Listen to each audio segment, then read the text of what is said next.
Good afternoon again. Some of you have joined us, and thank you very much for being here.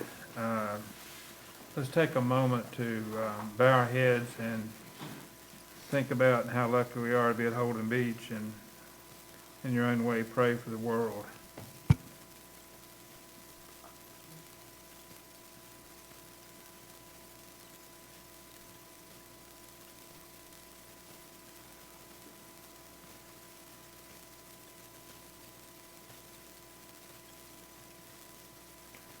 Okay, thank you very much, and we're officially calling this meeting to order, and welcome all of you guests and professional people here tonight.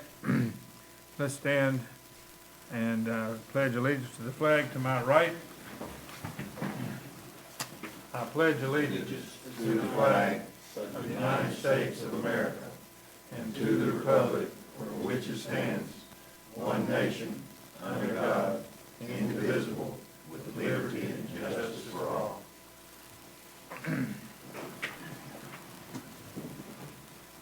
Oh, I skipped the public hearing. Thank you, thank you, thank you.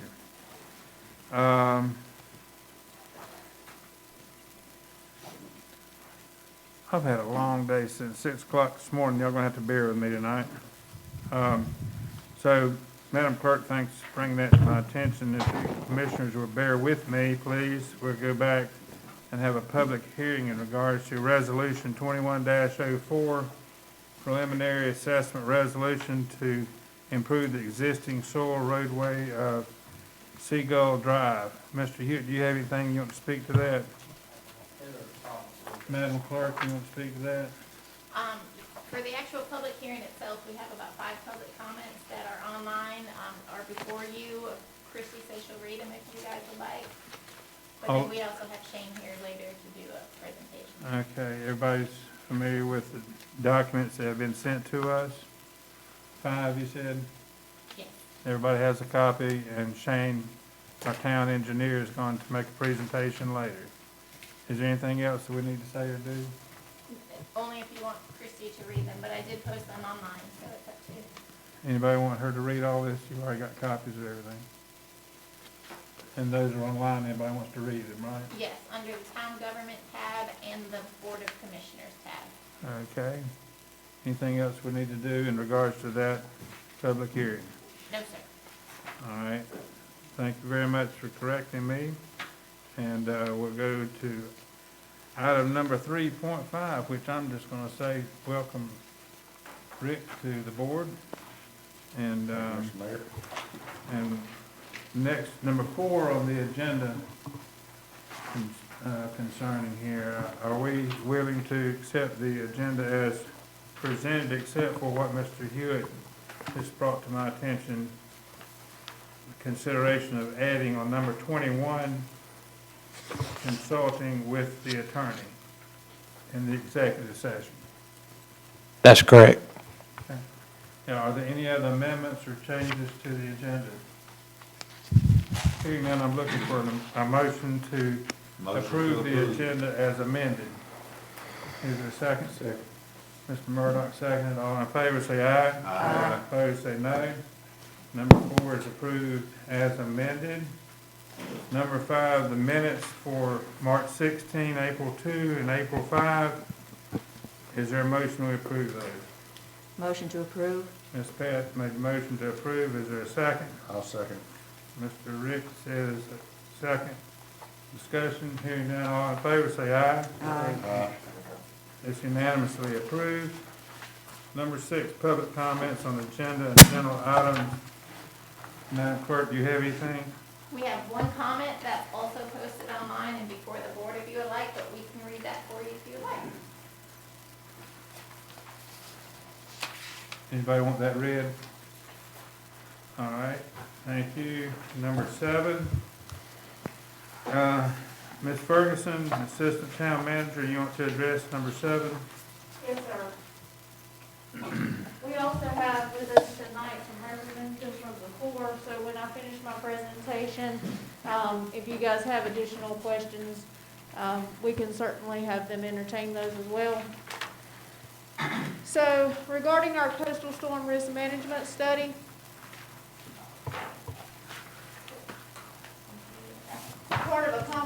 plan for coastal storm damage reduction extending from the Cape Fear River down to the North and South Carolina border. This goes through some of its history. Ocean Isle separated from the other beaches and constructed a project in 2001. The Corps initiated a GRR in 1997 to examine the feasibility of the remaining portions, but data is outdated and modeling needs to be updated. The history continued. The town requested a study as part of supplemental funding that came down through Florence. That would have been at no cost to the town, but we were not funded at that time. In July of 2020, Congressman McIntyre presented options regarding the study to the DOC. The board authorized the town manager to send a letter of intent at that time. Holden Beach, continuing with their portion of the project independently, has been the #1 advocacy priority for this past year, including the virtual field visits that we did. The study specifics as presented by the Corps was the study's 3 years, 3 levels of review, approximately $3 million, $1.5 million of that is federal, $1.5 million would be the town of Holden Beach's responsibility. This is a new study start under existing authorization. This slide that was in the agenda packet shows the cost breakdown that was in their agreement and by year. So this fiscal year would be $500,000, the second fiscal year $800,000, third $200,000 for the total of the 1.5 that we would be committed for. Benefits of a nourished beach include the protection of infrastructure and property, recreational benefits, tourism, and building habitat. Strategies when it comes to that is there's always a rule book, so we have to play by the rule book no matter what we're doing, which includes permitting policies and standards. But what differs is our playbook, and there's different plays for winning the game, including being shovel ready with permits. Currently, what we've done with beach nourishment in the past and what we're looking at is we did self-funding, so that was our Central Reef project that we did. We've been successful with Irene and Matthew in the past, and currently we're undertaking Florence, Michael, Dorian, and Isaias. And this study is looking at the possibility of a core beach, which would require the study. These pictures represent Isaias for the town, except for the bottom left picture. And that's a comparison of the end of Oak Island and actually what it looks like in February now and where it's coming up to on their west end with what storms can do to coastlines. Why consider doing this study? FEMA is not an insurance policy. It has worked out for us with the nourishment that we've done and because we had losses to recoup those losses, but it does not serve as an insurance policy for sure. The rule book is changing when it comes to FEMA, and we have to consider risk. So if we look at Tropical Storm Michael as an example, it passed near Holden Beach on October 11th, 2018. There was 534,000 cubic yards of loss to the entire shoreline of Holden Beach, 300 cubic thousand loss for the engineered beach area. And a combination of storm surge and large swells created wave run-up. Dune and sand losses were approximately 58,000 cubic yards for a total of $8,547,506 in Cat G and $427,376 in Cat Z. The only reason that Brunswick County got a declaration was because of Holden Beach's losses to the beach. So the only reason that Brunswick County received a federal declaration and federal money was because of Holden Beach's beach losses is what we've been told by the state. So what happens, that not only happened in Brunswick County, but it also happened in a few towns in the Hanover County where the beach's losses was able to qualify New Hanover County. So FEMA changes their rule book. Beach strand losses can't be considered as part of calculating losses until a threshold is met. So the county has to meet the threshold before they'll incorporate your beach strand losses. So what that means for us is if that rule was in place when Michael came through and the county hadn't met their threshold, we would be on the hook because we wouldn't have got that $8 million plus the 400,000 that we're getting to renourish for Michael and our PWs. You guys follow me with that?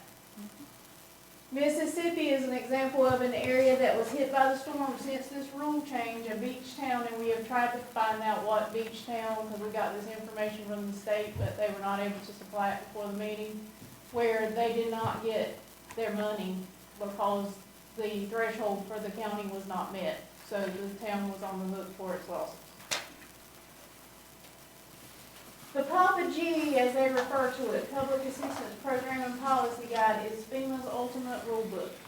And that's what changes with impacts from storms. They update it.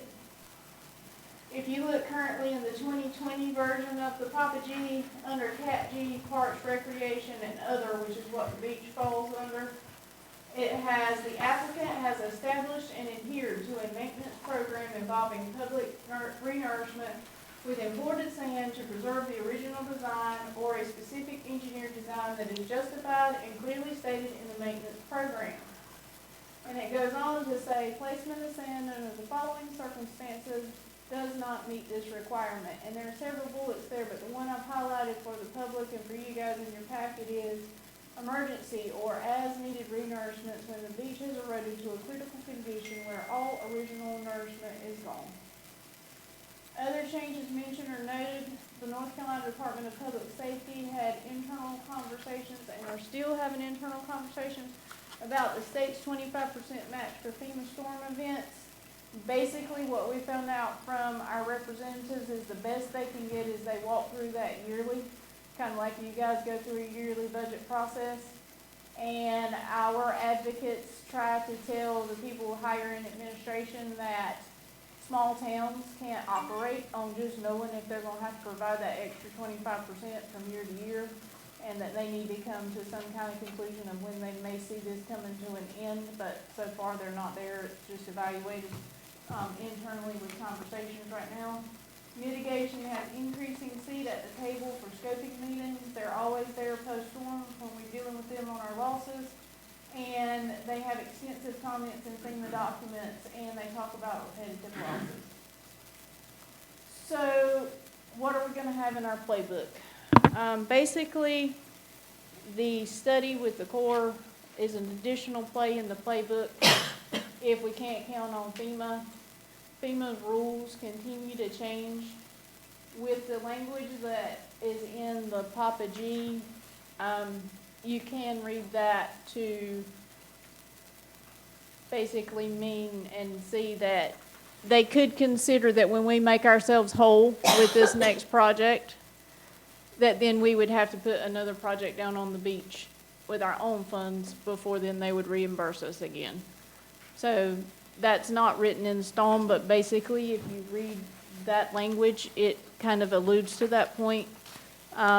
So you guys have in your packet, following my presentation, the agreement from the Corps. If you decide that you want to move ahead with the study, it will require the budget amendment that's mentioned in the memo. If you guys have any questions regarding the study or my presentation, you could start with me in the presentation and then move to the Corps if you like, or whichever order you want to go in. What's your pleasure? Mr. Hewitt, do you have anything you want to add? Just the introduction of Bob Keefer, who is Bob Keefer is the chief of planning for the program, Chief of Program and Project Management. and Steve Gage. Steve Gage. Here you go. We can switch.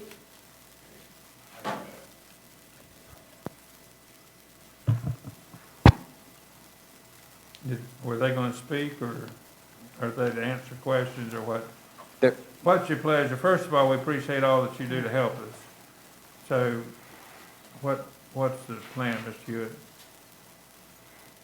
I just wanted y'all to know who was here from the Corps, and Okay. they're available to ad lib or for y'all to ask questions of them. All right, commissioners, The- any discussion or questions you'd like to have some interaction with these gentlemen? I have a number of questions, but I thought that perhaps a sort of a verbal description of how this works, starting from a 3-year study and then the subsequent steps generally that happen until you actually get to sand on the beach from a project. You can come sit up there. You can either use this or go to that one or sit up there, whatever you're comfortable. I don't want to stand up all. What if I take my mask off when I speak?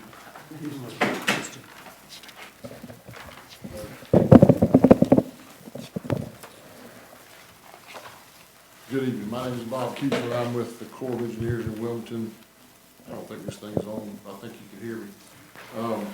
To answer your question, all Corps projects have to be authorized and appropriated, and they go through a 3-phase process of a planning phase, a design phase, and a construction phase. So for a project to be authorized, it goes through we've been given, we used the authorization from the study that was done back in the 60s that was never finished. So that's the authorization that allows us to go ahead and do a study. We requested based on the letter of intent and got appropriations for us to do a feasibility study for this CSR Coastal Storm Risk Management Project. It's a feasibility study that will look at alternatives to minimize impacts of storm impacts to the island over projected life of the project, which is historically 15-year life of the project. So the 3-year planning phase, you know, we're starting out with historic information that we know Holden Beach fairly well. We're going to look at alternatives for how we can minimize impacts. Work with the team to work that. Do modeling to decide, you know, just for instance, if we were to build an engineered beach, what size, what template, what volume, how often we have to do that to provide protection. Verified based on cost and benefits. So what's the cost to build the project? What's the benefits to build the project? What's the economic impacts of the project? And over the 3-year period, it's 3 years, $3 million. It used to be 3 inches, 3 by 3 by 3. Congress years ago, if you, Brunswick County is familiar that sometimes these studies could take, based on funding, years and years and years. So Congress put in 3 by 3 by 3 that dictates that we'll be finished within 3 years. So it's 3 years from executing a feasibility cost sharing agreement. So that feasibility cost sharing agreement identifies the federal government's going to authorize $1.5 million that will be cost share to match dollar for dollar, or 50 federal, 50 non-federal, that we would budget to finish this study at or less than $3 million in 3 years' time. And the study would have to be completed, approved, and then authorized by Congress. So when Congress authorizes, that gives permission to ask for funds in the future. So we'd have a planning phase that would be complete, approved, Congress would authorize it, we'd budget for us, and then we would go to funding to construct the project. We get money to take the planning design, put it on paper, advertise it, get contracts and build it. So if you sign the FCSA 3 years from now, so it's, say you decide tonight to move out, we sign the FCSA, we'd execute it, you'd say move forward, we send the package to our division office to make sure that we got everything correct. We come back, we give it back to y'all would sign it, our Colonel Ben Bennett would sign and execute it. From that day on, we have 3 years to finish the study. We have a series of milestones where we would be doing things, we're looking for alternatives, we'd be checking cost estimates, we'd do economic analysis, we'd be checking coastal and economic modeling. We'd be looking for different alternatives, different sizes of shapes of templates or anything else that may, you know, we'll look at alternatives beside just beach renourishment. Look for ways to do that. But we go through, coordinate environmental coordination, have to do environmental assessment, do everything that would be needed to build the project. Once it's approved, it'll be authorized, and we wait for appropriations to start the next phase. So,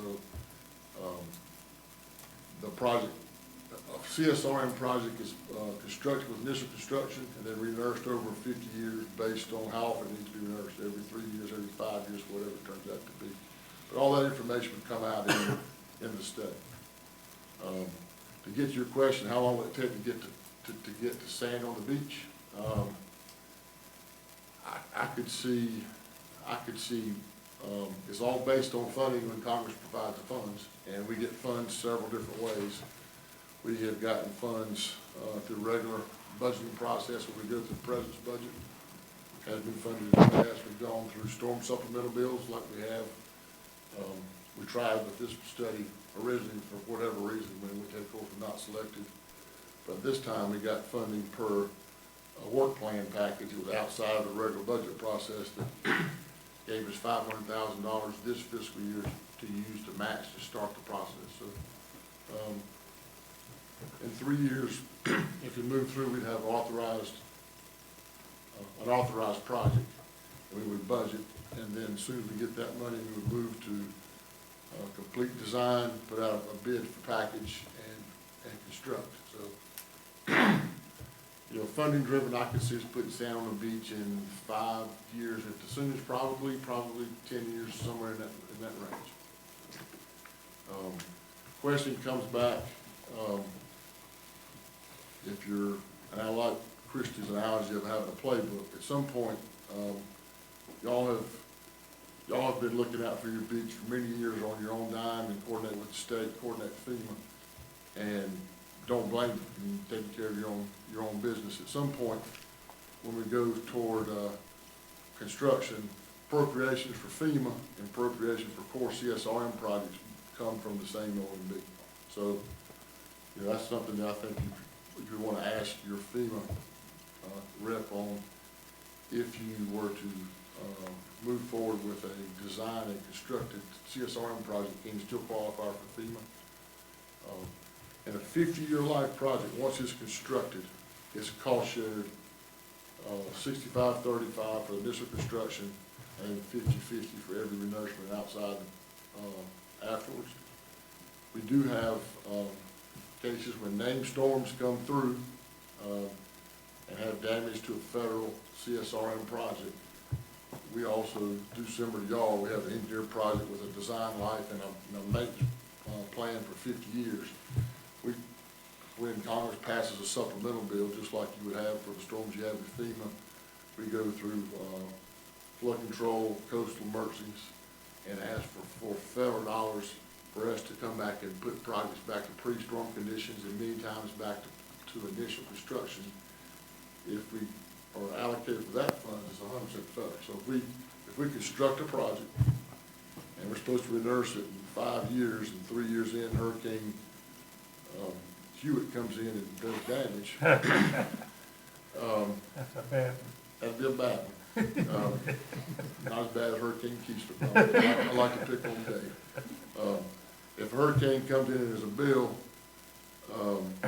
we've had a record for Ocean Isle Beach, Carolina Beach, Cure Beach, and Wrightsville Beach of getting storm supplemental money and re-nursing and putting the beach back to without any input from state or the locals in that case. So the only reason I bring that up is what I hear Christie saying with your engineered beach, with the new FEMA laws, if a hurricane doesn't hit and you're supposed to re-nurse it before the hurricane hits, the re-nursement's on your neck.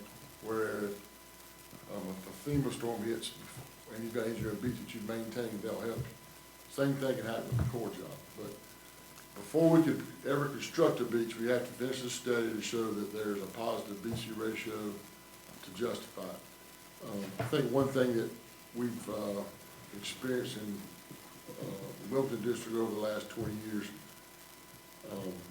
some of the initial studies and the one that Christie talked about, the Brunswick County Beach Study, looked at all of Brunswick County with all the beaches. There was competing interests and it was hard to please every town. I think now what we're looking at is doing several elements of Holden Beach, Ocean Isle Beach, if Oak Island were show interest, they might have a study of their own. Carolina Beach and Cougar Beach are separate projects. Wrightsville Beach are separate projects. So let's talk about that, for example. We're scheduled to re-nurse Wrightsville Beach, Carolina Beach, Cougar Beach, and Ocean Isle Beach right now, same time. Every 12 years, their re-nourishment cycles hit the same year. When we have more than one CSRM project hit the same year, we'll solicit 2 projects, 3 projects, or 4 projects in one contract with the intent to save mobilization costs. So dredge to show up, just to show up and put sand on the beach, and y'all know this because you've been paying it yourself, it's millions of dollars before they can start pumping. So if we can have them show up and cut my yard and cut Dave's yard in the same trip, it saves costs for both of them. So here's a case where if when Holden Beach gets an authorized project and funded for construction, if a local core project is also in the neighborhood, we would package them in one solicitation and finish within the same period to save funds. So there's another advantage that you have. You're justified on your own project. You're funded just on what portion of the project that you cover and pay for, but on things that we can share. Mobilization costs for a dredge, we would share that based on, maybe which beach has, prorated based on the amount of sand placed or something like that. But we've been successful doing that over the years. Y'all have worked with us on a lot of projects in the past, and we try to be transparent and talk as we go through. While we go through the 3-year study, we would invite and include anybody on your team who'd like to be in the meetings and discuss and be part of the meetings. If you have information, I'll give you an example. New Hanover County surveys their beaches once a year. I'm sure y'all survey your beaches too. Doing it right now. So y'all survey your beaches. So if you have technical information like beach survey information that you've already used, as opposed to us resurveying and cost sharing the cost back with you, we could use your information to, and vice versa. Yes, I think it could help you also. I'll just use New Hanover County as example. Lake Bethel surveys all the New Hanover County beaches in the spring, and we'll use that information to design the project. But before, we may start in, December, January, February with his surveys to design the project and not award the contract and not construct till the fall. We might then survey it right before to see what Mother Nature's done to change, to adjust the volume. So we look out for those kind of advantages.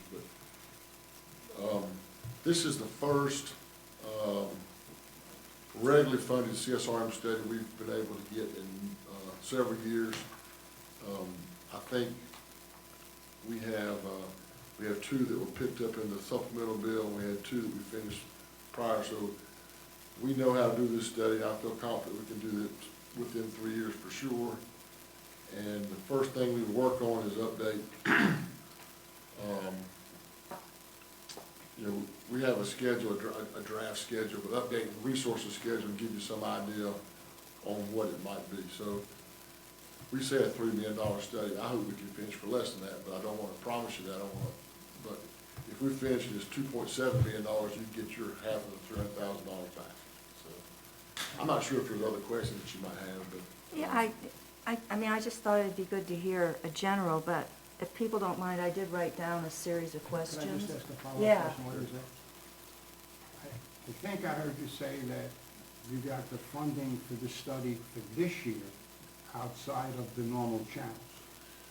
The monopoly rules for federal funding, and they're changing. So we do a president's budget. We forecast every 2 years. Like right now, we're in FY '21, and right now we're working on FY '23 budget. Years ago, if you remember, Congress could put in what they call earmarks. So if there wasn't something, let me go back. The Corps of Engineers is a project-funded organization, unlike many federal agencies. If we don't get funded to work on Wilmington Harbor, we can't work on Wilmington Harbor. So we're a little more realistic on that thing. But we originally put in for the Holden Beach study to be considered in the DRA 19 supplemental bill. it was not picked. And then, Dave and Congressman McIntyre's lobbying group talked to us, and we put together a package for consideration, what we call a work plan. So, when they went away with earmarks, Congress realized that they had taken their way, they didn't have a way to, fund projects that were in their districts that weren't in the president's budget. So they gave the core, different funding pots or appropriations that districts could submit for consideration. So with the support from the town and the letter of intent, we put together a package to be considered in a work plan package. So we just got picked this spring, February, that it was picked up in work plan. So we got allocated $500,000 of our 1.5 that we could start the process. So the first thing we would do is work to sign the FCSA and then get your cost share match. You don't have to have all 5 up front, but for us to spend 100, we need your 100. For us to spend 200, we need your 200. So we would lay out our schedule and say, over the next 6 months, what actions are we going to need to work on? We could give you an idea of a funding plan. And we did give Christie by the year, but you don't have to fund, all up front by the year. You can hand out allowance like my dad did when I needed. So My question is, we're funded for 1 year. We have to go through this process again in the second year and the third year. It's not guaranteed that we'll be, I guess my simple question is, it's not guaranteed that the second and third year will be funded. it's not guaranteed that nothing, I don't want to say anything's guaranteed, but the fact that we have been picked for a 3-year study would put it ahead of other things that would compete with. So I think the risk of not being funded second, third year is way less than it would have been before. So when we put in for the first year, we got your letter of intent, I think in August, and to have gotten it in February was the first shot we could have gotten. So I think that says a lot. One thing that's happened, many of the projects on the coast were funded in supplemental. So the FY, the BRA 18 funded everything south of Brunswick County in South Carolina, Georgia, Florida was funded in supplemental bills. So there's, I think in 19, we got a good chunk for other projects here. So regular funded CSRM projects, this was one of the 2 or 3 studies, but I think what you're seeing is many of them have been updated in recent years. There's not a need, but we feel confident, and we've already put a package in for the next second year in the work plan. We've also got a package in our 23 budget for the 3rd work plan. So we've already put earmark in that hands up. We need the money. Before we can spend what we have now, we have to make a decision and execute our feasibility cost sharing agreement, is what it's called. Okay. Is in your experience, the likelihood, percentage-wise, of us being funded for the second and third year? I don't want to promise it, because I would likely that you would be funded. I would think you'd be funded. That is better than 50%? I would think so, and y'all made, as a federal employee, we express capabilities, we don't lobby for funds, and I think the work that you did with your staff and your consultant didn't hurt you, so. I just have a few questions on details and questions I've gotten from people that I'd just like to make sure everybody is clear on. One question I have had people say is, or ask is, over the last 20 years, has there ever been a case in your knowledge that a study's been done and no project has been designated, that it's like there isn't a project that the Corps sees that is necessary? I'm sure there's a case somewhere in the Corps that's happened. On a CSRM job, in my career, I've seen studies at Bogue Banks, study at Surf City, North Topsail, study at Topsail Beach. We just finished updating the study at Wrightsville Beach. We just finished updating the study at Carolina Beach. All of them were approved and authorized. There's Bogue, three towns on top, there's four. There's 6 in the last 20 years that have been done and completed. We're doing one on Folly Beach now in the South Carolina for Charleston District that has shown that we're able to find an alternative that was, had a positive BC ratio. That hasn't gone ahead for approval, but I feel confident that one will be selected. The question that we get, okay, when you get an authorized project, are you guaranteed funding? That's not guaranteed either. And that has been, some people think that's a political thing. Coastal storm management projects have not normally been funded in the president's budget, no matter who was in office. Historically, over the last 20 years, they've either been earmarks or work plan funds. And I know Congressman Rouser is very supportive, as Congressman McIntyre was when he was in office, on all the CSRM jobs, worked hard to make that happen.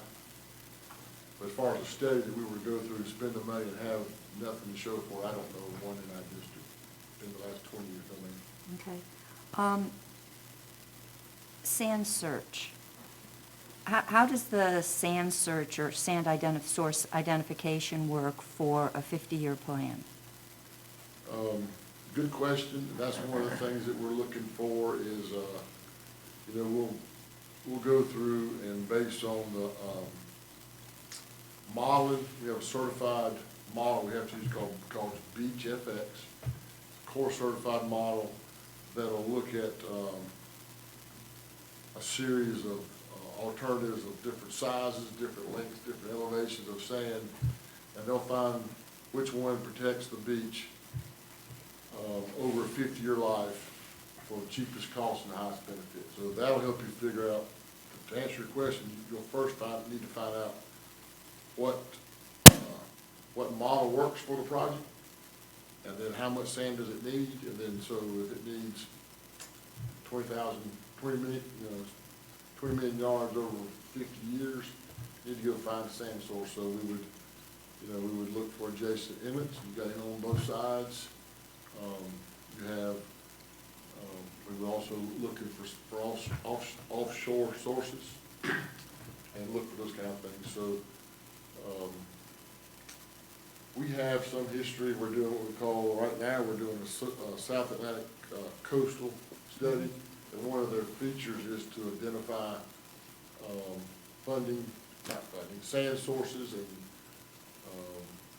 looking for long-term sand sources, because it's become, used to be something that people would just get rid of 20 years ago. Nowadays, it's an important resource on the beach. We don't have any cases on any of our jobs that we have beach-compatible sand that we don't put it, I don't say any, 95% of the time it goes right on the beach. So we put sand, navigation sand on your beach for many years with the waterway. And over time, that's become more and more competitive for who wants the sand and how to get the sand. So I can see your question, if your neighbors are getting a CSRM job or you fight for bar sources, those kind of things. And those are the kind of things we cannot justify. We want to be able to get approved projects. We can't say there's sand out there. I think we feel pretty confident we can find you some sand. Okay. Is part of the feasibility study the beach access and parking identification of where there may be needs to bolster? We do have rules on, for federal participation, and I don't have it off the top of my head. There's one thing we would check on, is there a certain beach access and parking. There are beach access and parking requirements. One of the first things we would do is look at what you have. And Steve and I rode up and down the beach today. We got early. I didn't catch your parking places today, but you have staggered beach access to me that looks better than most beaches that already, you don't have a federal project, but you've been looking out for your constituents already. So one of the first things we would do would be looking for parking places and access. You can't have them all at one end of the island, kind of like you already have your staggered out. And I can get you the rules on beaches access, but that is one thing you have to have before you construct a project.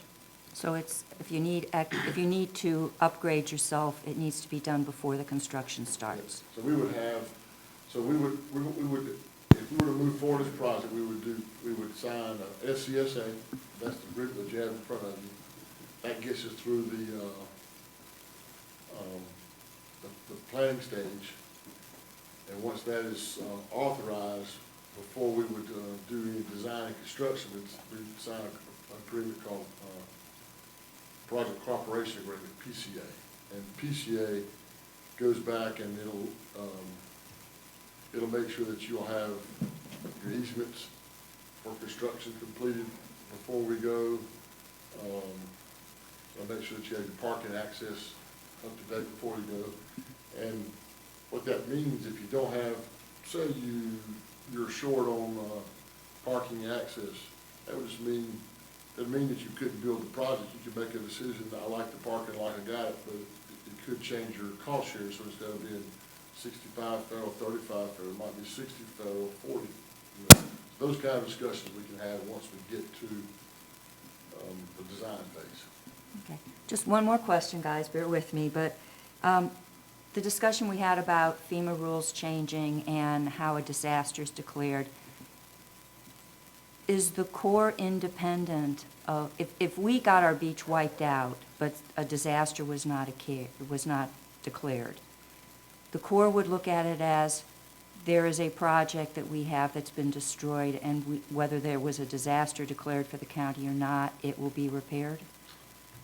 I don't want to see us that cut and dry, so let's just hypothetically say we build you a beach, and I haven't looked at the analysis. Let's say we get an authorized project, we do initial construction, and we're scheduled to maintain it every 5 years, just for talking purposes. So every 5 years, we're estimating that based on the natural erosion rates on Holden Beach, we need to re-nurse the beach every 5 years. So it would be, if we don't want hurricanes, if hurricanes doesn't come, we would cost share every 5 years, federal, non-federal, 50-50, re-nurse the beach for 50 years. Mother Nature's going to come see us. We live in the Hurricane Alley. So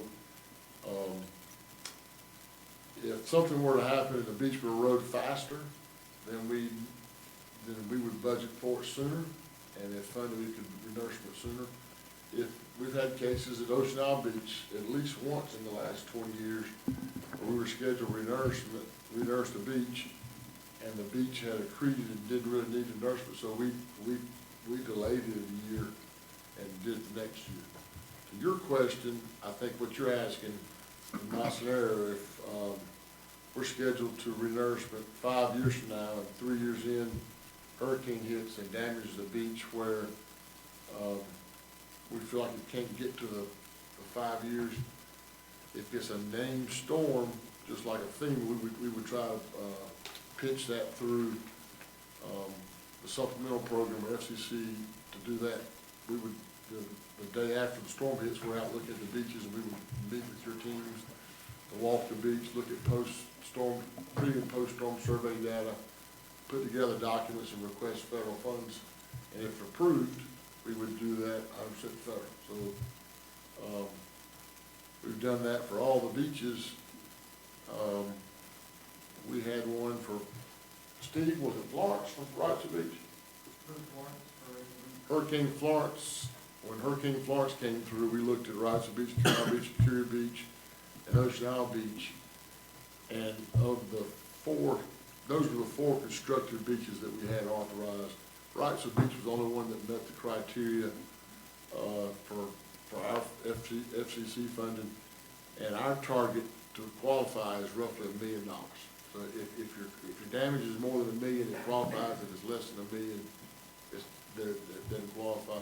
We got an approved PR, and that one hadn't been funded yet. I don't want to be truthful, so we always get the money, but most of the time we've been able to get funds that particular one in Florence, we were not able, we have not got funds, and we're tracking to try hard to get funds to re-nurse that. And that was it all.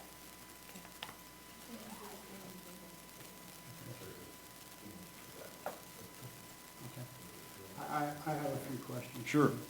You went over this, but we don't have the community here. So if you could explain again the difference between the funding with the Corps being in charge of the beach as opposed to FEMA, where FEMA reimburses us after the expenditure.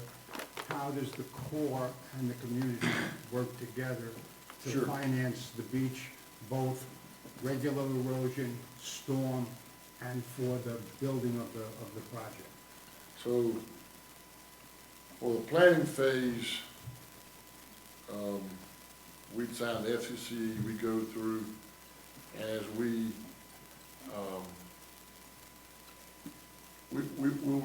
get up to $1.5 million of ours, and you'd match it, and we'd spend it over time as needed in the state. Once it was approved and authorized, and it's time to do initial construction, we hadn't built the thing yet, so it's time for us to do initial construction. We sign a project cooperation agreement, and this is what we're doing right now for Surf City North Topsail. So they had an authorized project and waited for federal funding, and they got federal funding with a supplemental, and they're moving forward, so they're signing a project cooperation agreement based on the design. The town real estate acquisition is required. That'd be a cost by the town, so you go out and we'd work with you and your consultant, if you hire a real estate consultant, and our real estate office to get real estate easements. They're perpetual easements over 50 years of life. That gives us permission to build the project. We would use federal dollars to do the design of the plans and specs, but before we would issue and advertise the construction contract, we would have an estimated cost to complete through finishing construction. And we would ask the non-federal sponsor to provide their cost share up front before we advertise. So we would spend on our dollars to go from planning and design, 3, 4, 5 months, whatever that takes, get ready to advertise it, put it on the street. Our contracts are historically on the street for 30 days, have a bid open after 30 days, and we award no later than 30 days. So the time we advertise, the time we award is roughly 60 days, 45 to 60 days. And we would require the non-federal match before we advertised. Whether you worked with, What is the non-federal match? good question. That's For initial construction, it's 65% federal, 35% non-federal. And for all authorized projects after 95 or 96, it's 50-50 for reimbursement. So 65% federal, 35% for initial construction. In theory, that would be your largest cost because the project's never been built. And then you'd be coming back and maintaining it every time, and then it's 50-50. The other thing, and I don't, I was telling Dave, we don't care where the non-federal money comes from, with exception, we can't ever use FEMA money as a non-federal, so we can't use federal dollars. But there are agreements that non-federal sponsors have with the state to help pay some of the cost share. So if the state were to agree to budget for and pay for a percentage of your 50% or a percentage of your 35%, we don't care about that. So that's something that I was talking to Dave. He could talk with Coley Cordero or Kevin Hart, and Just while you're speaking, to bring it more to us. Hypothetically speaking, if we were in this type of arrangement before we did the Central Reach project, which cost us $15 million, roughly, we'll make it 66-35. You would have paid $10 million, we would have put up $5 million. That would have been the project. And because of all of the storms that were named that came in the last 3 years since then, you actually would have put that beach back without us putting in any, because it wouldn't have been regular erosion, it would have been caused by storms. as Is long that right? as, correct, as long as the damage was of a threshold that was there. So The ones that you're getting FEMA money for sound like they probably would have fallen in that category. Okay, thank you. And that's just for the length of the project, the 3 years. Yes, sir, so you'll get, you know, we're gonna look at, with input from the town, we're gonna look at what, the footprint of the project will be part of the study. Is it gonna be, what's the total length of Holden Beach? 8 miles. So we'll look at 8 miles. For 8 miles to be included in the project, there has to be benefits on this side of where we protect. If there's something we're protecting, then we'll look for it, and, you know, if the footprint is 8 miles, we'll construct it, and when we come back based on surveys, historically, y'all know it better than I do, there's places on this island that don't erode very much, there's places that erode overnight. The places that erode overnight would need the hot spot sand more, so we come back and survey and say, okay, we have an authorized template of elevation and width that we're supposed to maintain. If we come back and there are places on, Holden Beach, Ocean Isle Beach, Wrightsville Beach, that actually accretes, and once it's constructed,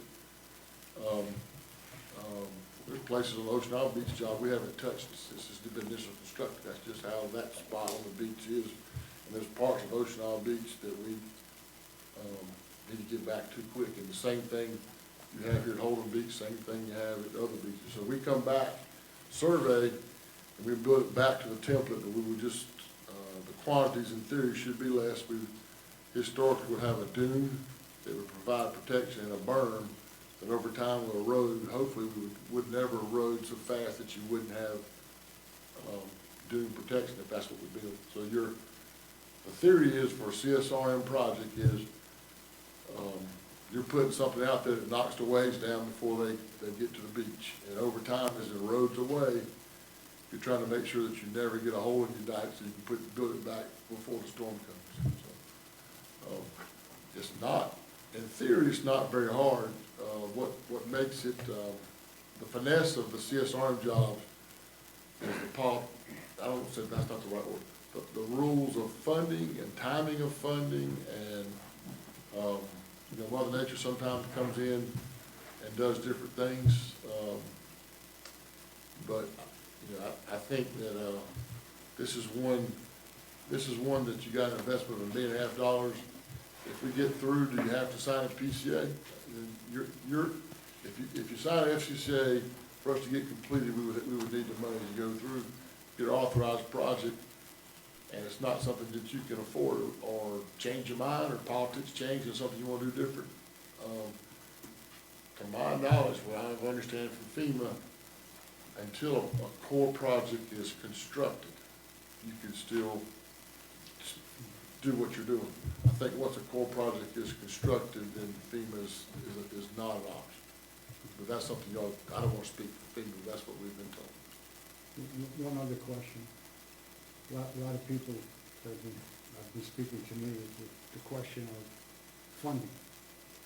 And so I'll ask you, to the best of your knowledge, has there been a disparity between FEMA and the Corps as far as they're receiving funds to carry out various projects? I can't speak for FEMA, and one of the things that I've passed back to our colonel, and so we're the Wilmington District, and we're part of the South Atlantic Division in Atlanta. So it's Wilmington District, Charleston District, Savannah District, Jacksonville District on the East Coast, and then Mobile District. The FEMA rep that covers all the same processes. Been talking to him a lot. So we've had a Bogue Banks job, Surf City, North Topsail job, and a Topsail Beach job. And the same question we've gotten many times.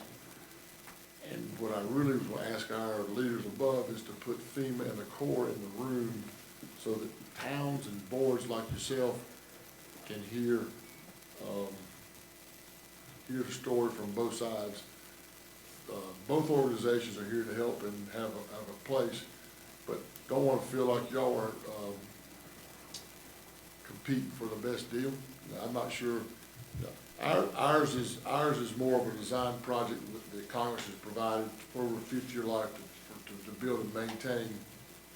And FEMA's there, to help cover emergencies, but only for projects that are, and y'all have done this, you've done this for years, where you've engineered your own project and you're maintaining the project with the best you can, and when Mother Nature hits you, somebody come and help you build it back like you done. So I've got, y'all haven't sat around waiting for the Corps of Engineers to solve your problems. Y'all stepped up and handled your problems the best you could with what you had. I think the analogy that you're using about a playbook, this just gives you another tool in the playbook to compete for money. In addition to design the project, when funded, we'll bring 65% for initial construction and half a dollar for dollar for the other thing, which is helpful. We've had communities like Holden Beach who are sophisticated and handle your own problems, felt like the Coors would come in and tell you how to do your job. That's, we'd be transparent, and if selected, or if you agree to move forward with the FCSA, anybody that you'd like to have on the team to have a discussion and listen and have input, we just invite them to the project delivery team meetings, particularly with the last pandemic. All our meetings, for the most part, have been virtual, so somebody can participate in a meeting from Holden Beach and not have to come all the way if they want to. But I'm excited for the opportunity, and I hope y'all would be. Been working with Dave for years and years and years on lots of topics, and I think it's something we could do. We could do a good job of, and y'all have. You know how to look out for yourself as far as money with your reaching out and touching the state and the federal and your consultants. You know, I feel we express capability in budgets, not allowed to lobby for the money, but that's information we share with our stakeholders and our non-federal partners, and that's what y'all are already doing well for what you're doing. So. Glad to answer any questions tonight, glad to answer any questions in the future. But appreciate the opportunity to come and talk to you. Thank you. Any more questions? I've just got just one. If we approve this, how soon can you start? And is there any way to accelerate it to get it done in less than 3 years?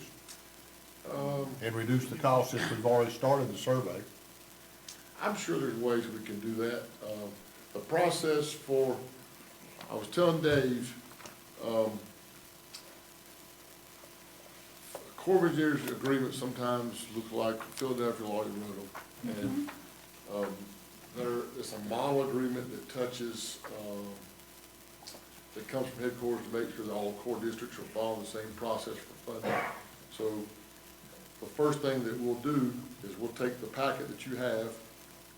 There's one sheet that the financial director, in this case Dave, would sign that self-certifies that Holden Beach has the ability to fund their cost share portion in the future. We send that whole package to the division. Actually, I sent it to them this morning, just to say, here's the package, make sure that dumb old Bob didn't miss something when I filled out, put the names and the processes in there. And what they do is Colonel Kelly, who's our division commander, delegates authority to Colonel Bennett to execute. So once we have that a package looks correct, I don't have any reason to think it has not, because our attorney in office has looked at it. We give that back to Dave.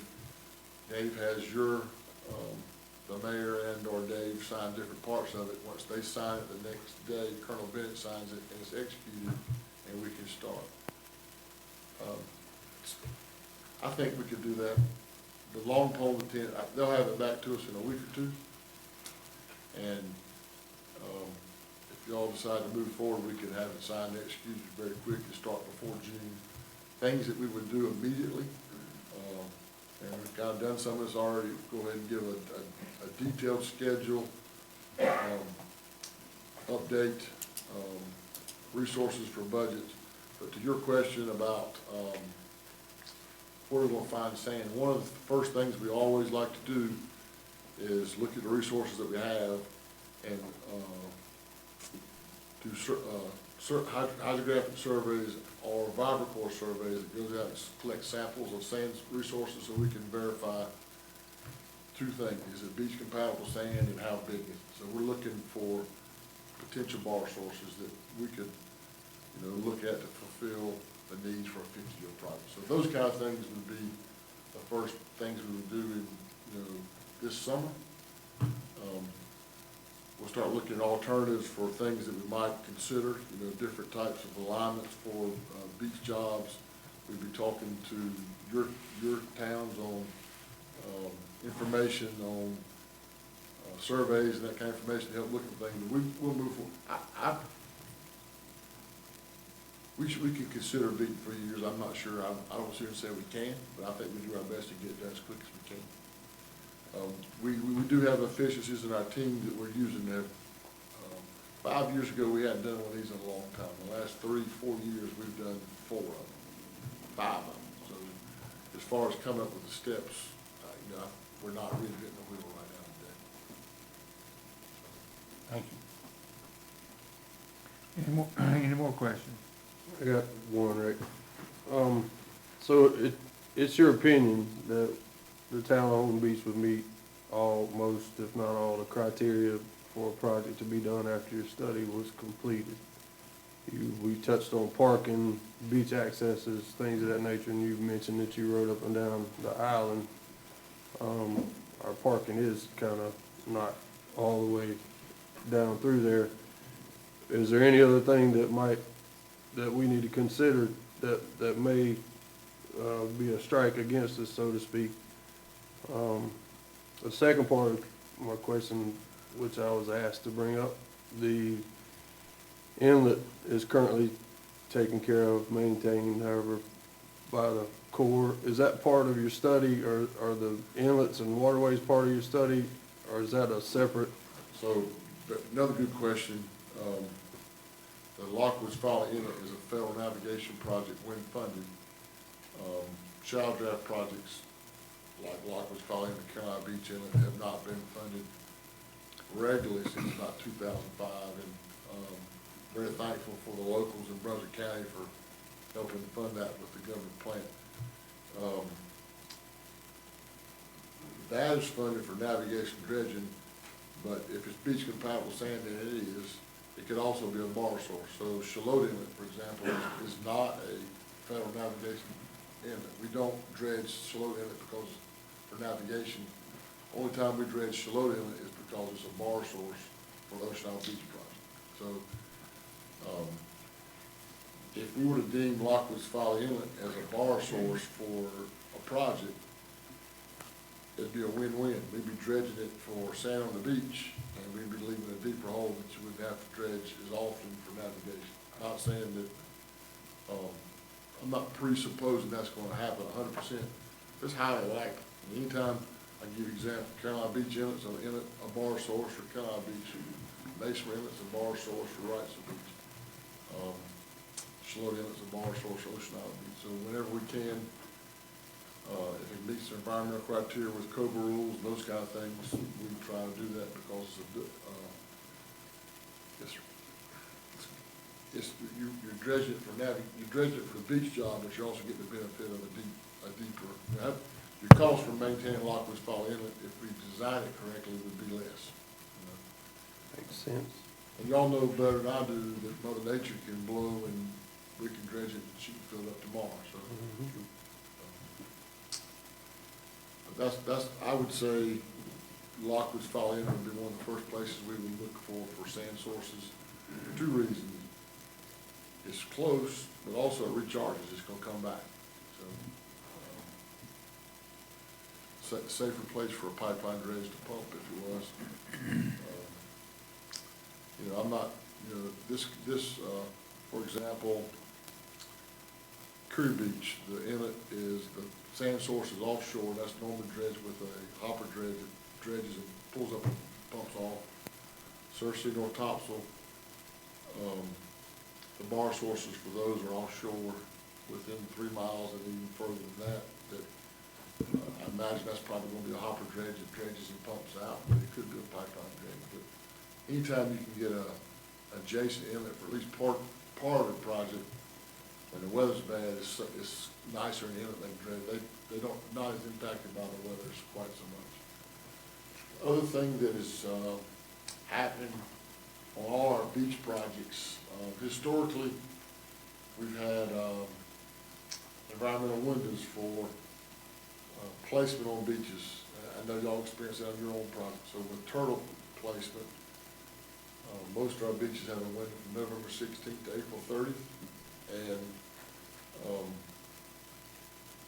we're looking for ways to negotiate broader, longer windows that allows us to work longer in the year, so that what's happening up and down the coast, everybody's got to get all their work finished between November 16th and April 30th every year, so everybody's trying to get the same dredging contractor at the same time. So competition makes prices go up. We're trying to increase the time we can dredge to give more opportunity for a dredging contractor to finish work, and trying to do that to maintain prices without impacting the environment. We never do that. So that's part of the coordination we have in the study, was coordinating, identify bar sources, identify placement locations, and identify rules and regulations from an environmental standpoint when we can dredge. So all that goes into the price and the cost. Got a lot of things are happening here, but I think it's something we could easily do in 3 years for sure. Any more questions? Again, we appreciate all that you do and your staff. Appreciate your time, and we'll look to hear back from you soon. All right. Thank you very much. Thank you. Thanks to our staff too, Christie. Yes. Thank you.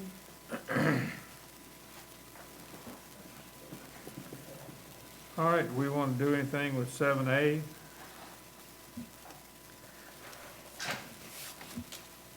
Mr. Hewitt, you want to speak to that?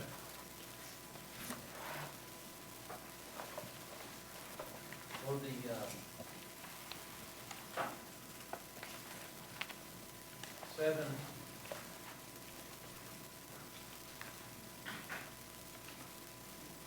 7A is the actual budget amendment to move forward, but the actual action, in total that would be required, would need to be authorizing the manager to execute the contract document and the self-certification of the financial capability with the Corps, and approve the attached budget amendment,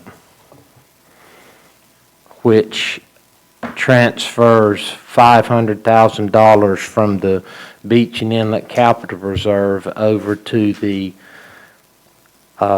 B-Part Fund in order to itemize the core CSDR study. I would like to move that we authorize the town manager to execute the contract document and self-certification of financial capability, but before moving to approve the attached budget amendment, I would actually prefer that the money not come out of the capital reserve fund at this point. We depleted that fund considerably in this fiscal year, and I believe that for this year we should simply pay out of the B-Part fund.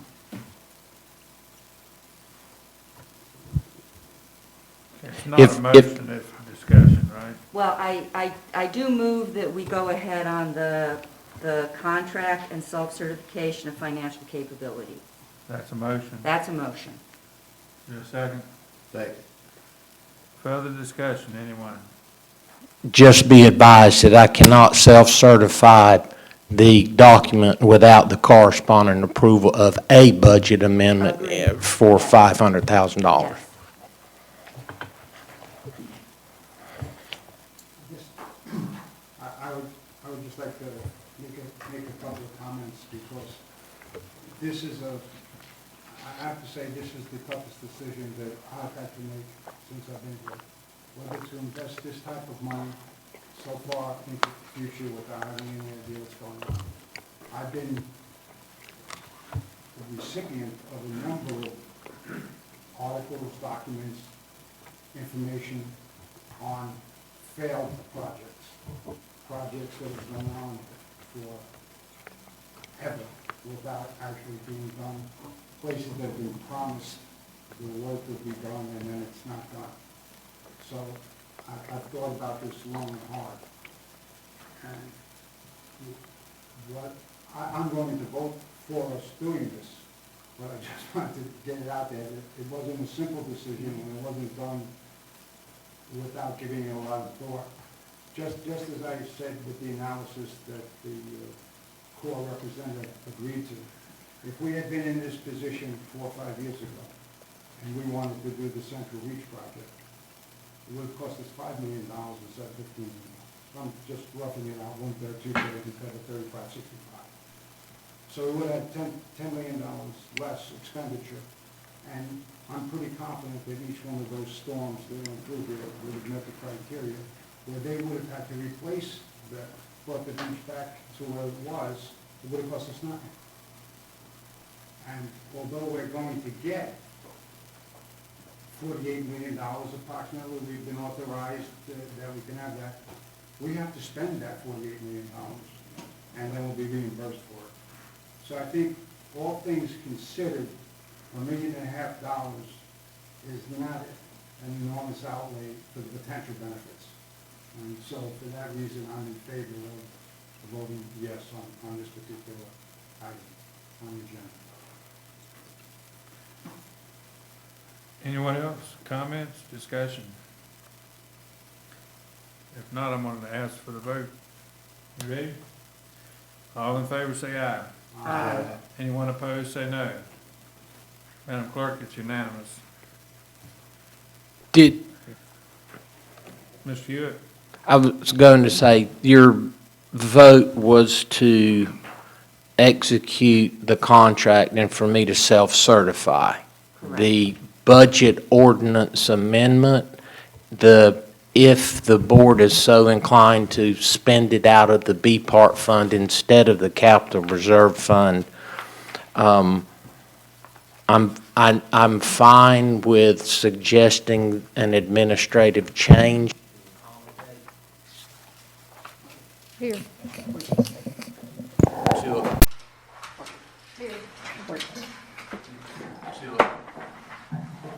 To accommodate that for the record here, if that's what you want. It's a fairly straightforward and simple change, but if that's what you want to do, it's totally appropriate to do that here tonight. But I would ask... If you don't want to take it from the capital reserve fund and want to take it from your B Part fund proper. Well, you presented us with the proposal to take it from the capital reserve fund. Yes, sir. And so you must have, when you analyzed this, you must have thought that that was the more appropriate way to go. So why were we presented with the capital reserve fund as opposed to the repart fund? What was your benefit? This is a large capital project. It's the antecedent to a large capital project, and I thought it fit with the definition of what that capital reserve fund is for. But again, the board controls those funds, and I'll defer to what your judgment is. And when I analyzed it, I came up with the opposite, that I didn't view the study, the feasibility study, as part of the capital project. I viewed it as an investigation more than an actual project itself. So that's why I was proposing using the B part. And my exposure here in the near recent past to FEMA, they include, for a project, they include all the engineering and stuff like that in the total project. So that was my analogy. Do you have an approximate amount that we have in the B Part fund now? All together, total, the capital reserve fund and the B Part fund, you're pushing $7 million. Okay. And when you're saying capital reserve fund, that's what we were calling the sand fund? Yeah. Yes, sir. Okay. I don't care which one it comes from. Well, again, we took a lot out of the sand fund last year when we weren't sure what was going to happen on the occupancy tax. So I just would prefer that this year we pay it out of just the normal B part fund to, again, keep that sand fund at a reasonable level if we need it. And we should be looking at building that. Okay. To me, Okay, we need to move on. We've already voted on the motion. Unless, well, but we didn't. We have to vote on allowing the allocation. Budget amendment. The budget Yeah. amendment. Where does the FEMA money go, David? What? It's- This is nothing to do with it. Okay. So, I mean, I would move that, we approve the attached budget amendment with the administrative change to propose that it is funded from the B part fund proper. all right, we have a motion. I can work with that. I know where to take it from. And a second. Park fund. And a second. Any discussion? All right, hearing none, all in favor say aye. Opposed, say no. Okay. The point that I was trying to make, we were discussing, and we didn't have that motion on the floor. Does everybody understand what I'm saying? We had one motion, we voted on that motion, right? Correct. And then we started discussing You're right. another motion that wasn't on the floor yet. Everybody understand where I'm coming Yeah. from? Okay. Okay. All right, number 8, Lieutenant Dilworth, and as you're beginning your report, sir, I'm sure I speak for the town and all the elected officials and staff with the things that are going on in the national news. We appreciate you. Thank you, and thank you from the entire department. Thank you, sir. Go ahead. Very vigilant about watching your back. We appreciate y'all. I don't really have, unless you guys have questions, we didn't really have, I think we had one saw stolen that was left under our house. It wasn't a construction site. It was a homeowner, oceanfront, who'd been leaving a chop saw under the house for about 6 weeks, and somebody helped themselves just to that, left the rest of his tools. So we are getting into the season. I'll remind everybody, as somebody mentioned earlier, that it seems like there's more people here all the time year-round. Just remember, it's time to start making sure your cars are locked. We should be doing it. Don't, lock your house, lock your cars. Don't be victim to the opportunists, because that's what that saw was. Unless you have any questions, I don't have anything else. Any questions? Hearing none, thank you again, sir. Thank you. Number 9, discussion of possible action on emergency restrictions in regards to the town hall. Ms. Pat, Mr. Mike. Okay. Well, I would just say that the governor had loosened the restrictions on gatherings inside, and one of the items that I get the most questions on is, when can people come back, open up the meeting? They want to be here. And I know that it's up to the mayor as our emergency management officer to make that decision, but he was gracious enough last year to include us in the conversation about whether or not to, stop rentals for a certain period of time and so forth and so on.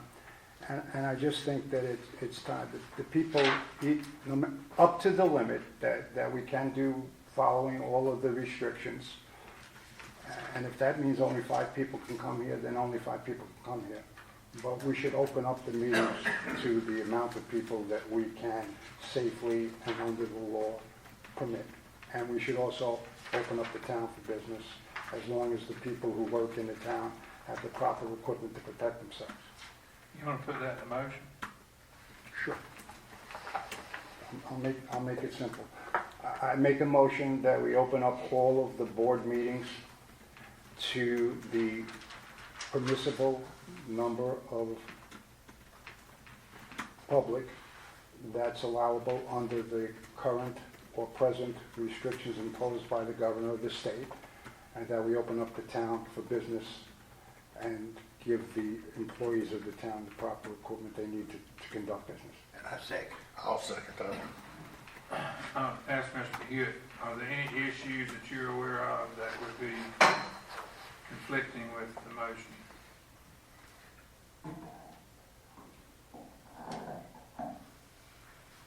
This landscape is changing every day. It seems like, there's a new rule that the governor comes out with, but it does seem like things are loosening up. But the one question I would have when you say, are we talking about all Board of Commissioners meetings, or are we talking about all meetings? I'm talking about all public meetings, the commissioner and the board and other board meetings.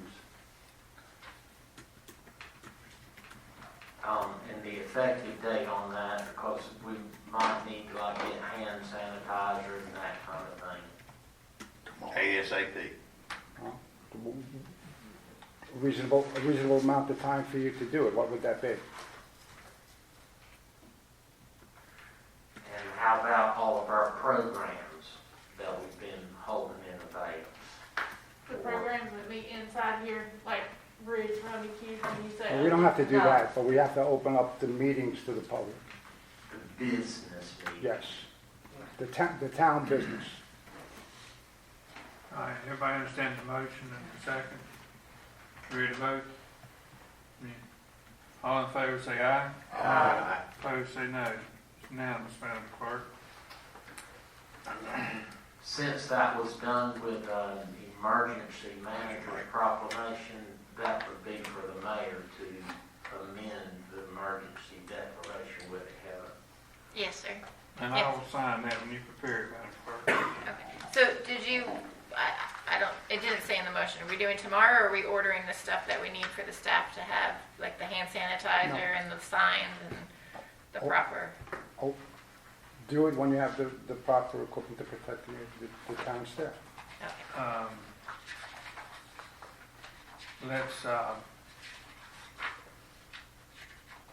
let's have another motion on that, because it needs to be a record exactly what you want, because whenever we talk about it afterwards, Okay. it doesn't specify what we, just put another motion on the floor and put a date at the beginning. I will. I'm just going to, how long is it going to take to get hand sanitizer is the question, right? Yeah, I mean, I don't, just probably order signs that tell people to wear their mask, because it is still the governor's rules.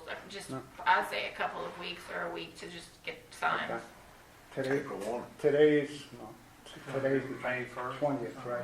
Can we be ready May 1st? Yeah, okay.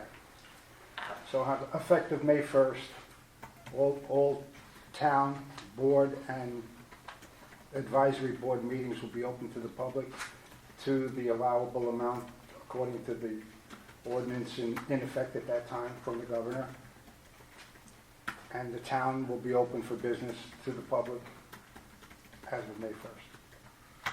I'll second that one. Okay.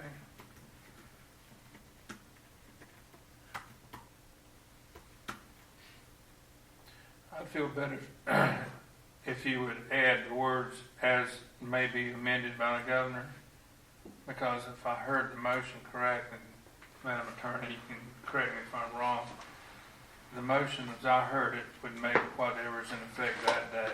He said the current, No. yes, we need to say any subsequent We amendments need by to the cover governor. the future Fine. too. So, everybody understand what we're doing? Yes. All right, we have a motion and a second. All in favor, say aye. Aye. Opposed, say no. It's unanimous, Madam Clerk. Thank you, sir. All righty, where are we, number 10? Mr. Murdock, parking. All right, guys, I'm the messenger here. Back in, we heard all your opinions back in March after our meeting, obviously, and 200 and some plus, maybe 300 of them, and I want to try to clear a few things up. The whole time in the committee, I don't think we ever intended on providing or going into debt to provide extra free parking. We talked about trying to eliminate or limit right-of-way parking, trying to find a solution to the needs of bathrooms and accesses and how to pay for maintaining all the lots that we do have and adding possibly new properties to provide some extra parking. So the whole time we were, I would say, leaning toward exploring paid parking. So we had 2 vendors come that day to that meeting to do a presentation. And each one of them had a really different approach to how they would handle it. One was kind of all in-house, taking it upon herself to do everything from setting it up to even the enforcement, and it was taking a pretty good chunk of the funds that would be revenue generated to, they would take a substantial amount of that, which seemed like it wouldn't be cost effective to explore so much. The direct question I asked that person was, if we had 300 paid parking spots, how much revenue could we expect to generate off of those in the 3 months of summer, which in my mind is going to be when it's most used? And the answer was 250,000, I believe. I could totally be mistaken, but that was surprisingly a low number to me. The second vendor that came was Premium Parking. They have parking lots all over the place, a lot of different coastal communities, Cure Beach being one of the latest ones, I believe Surf City. There's quite a few. They don't actually take any revenue from the parking. They make their money on a transaction fee, which is paid by the person that would be using the parking space. Their charges on our surrounding beaches and communities are their suggested daily rates and things like that. I felt like were kind of high, so I kind of went on the low end of $20 a day. Asked the same question to that vendor, and his answer was $700,000 or $750,000. Since then, that's the same 3 months of summer. So since then, he's actually sent a proposal to the town, 425 instances, like if we had 300 parking spaces, if we did, that if we had 425 turnovers in a day's time in the summertime, that we could actually generate up to $1 million. He also went on to say that we didn't need parking lots. We could actually use the right-of-way parking that we have in place where people can currently park. They would still have to pay to park there. So meaning if they went and parked on an allowable side street in a right-of-way where people currently park now, if they cross that bridge and they park anywhere, they would have to pay. If this was something the town did choose to do. I will say I'm totally not for the residents of the island incurring any additional expense for parking. We have substantial expenses to take care, to provide facilities for the visitors, to maintain them, to make them safe, to take care of the trash, to clean up our beaches, and we totally need some help with this. That's my opinion. I think going back and dissecting the letters from all the opponents of the free, or what was perceived to be free parking, I don't think there were but a few that were not in favor of exploring paid parking. I'm all for keeping the cost down. I'm all for providing any assistance to people that could not afford to pay those fees. Make provisions for residents to get permits, make provisions for off-island people to get permits. All of this can be done with the technology that these two companies offer. One just was different than the other, but I wouldn't rule either one of them out. I'm just a messenger. You guys have been provided with everything that we had at that meeting. I would like to get it out to the public, and so we can get some public comment on this, but it would definitely be a way to support paying for some of the expenses that we incur, and it's getting worse every year. The amount of people is more and more, from law enforcement to clean up to just general things, it's just exponentially increasing. Not to mention, we just sat here and talked an hour about how we're gonna put sand on this beach and how we gotta pay for that too. So I mean, generating a little more revenue is, in my opinion, just something that has to be looked at. So with that being said, I urge each and every one of you to get the word out and look at this closely and see if it's something that we as a town should explore. And you, like I said, you have all the information in front of you. One of the biggest concerns in the whole entire scheme of things, and I worry constantly about, is that boat ramp. And it's been said, we have 15 spots. And whether anybody wants to listen to it or not, the people on this island use that boat ramp, and they depend on it. And if you put a boat trailer and a truck in somebody's yard, you've taken up 2 parking spaces on a canal house that maybe, or somebody brings their boat for the week. I mean, you're gonna force cars consistently in the street. I just think we have to, somebody has to look at this stuff before it's late. And I'm just putting it out there. Like I said, I'm the messenger. You know, we can do with it what we want after this. Comments? Yeah. When is the next meeting of the parking committee? That's next up on the list. We had, with all the pushback that we had on the last committee meeting, we decided to just kind of snowball it for a little bit and let it roll. So I want to get back on that bandwagon, so I'm ready to set it back up. I'll just give you my thoughts. I'm fine with paid parking. I agree with you 100%. Like I said, show me that it's profitable, I'm all for it. The problem, the devil's always in the details. So what we have to do, or what you have to do, is at the next parking committee meeting, like I have a series of questions, right? So when I read this, the people who live here are going to get like 2 passes for the year. They're not going to have to pay for 2 cars, right? So my wife and I, we have the 2 passes.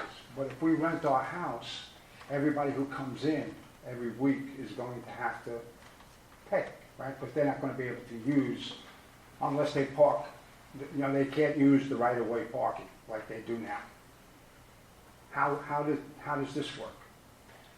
Well, with what he's proposed in his proposal, we could. I'll tell you what, Brian, don't tell me, because it's just I have a series of questions like that that I think we have to be able to tell the people this is how it's going to work. Not that this is, you know, we want to do this and everything's going to be okay. Don't worry, we're going to do the best we can for you. They're not going to like that.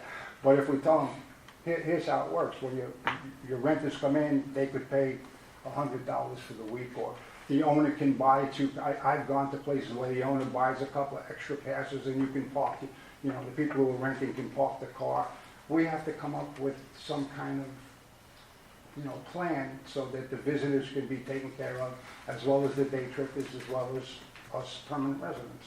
Well, the good part about these companies is that they listen to what the town wants, and they tailor a plan that fits their needs. And it could be 3 passes per household, or it could be, I mean, however you want to do it. I mean, I'm just thinking out loud, if you give a lot of free passes out, then you're taking your revenue. So that's the problem. It's a balance of making the people content that they have enough against, we are saying we need to earn revenue to offset costs. And that's part of the plan. But it may be that we need to have instead of a parking committee meeting, maybe we need to have them come to a regular meeting and present it. I can, communicate to them any way you'd like. Yeah. But I would like to, Meeting with you. I would like to get the committee back on schedule and fill Woody's seat, which is Okay. Which a I'd like to line look. there, but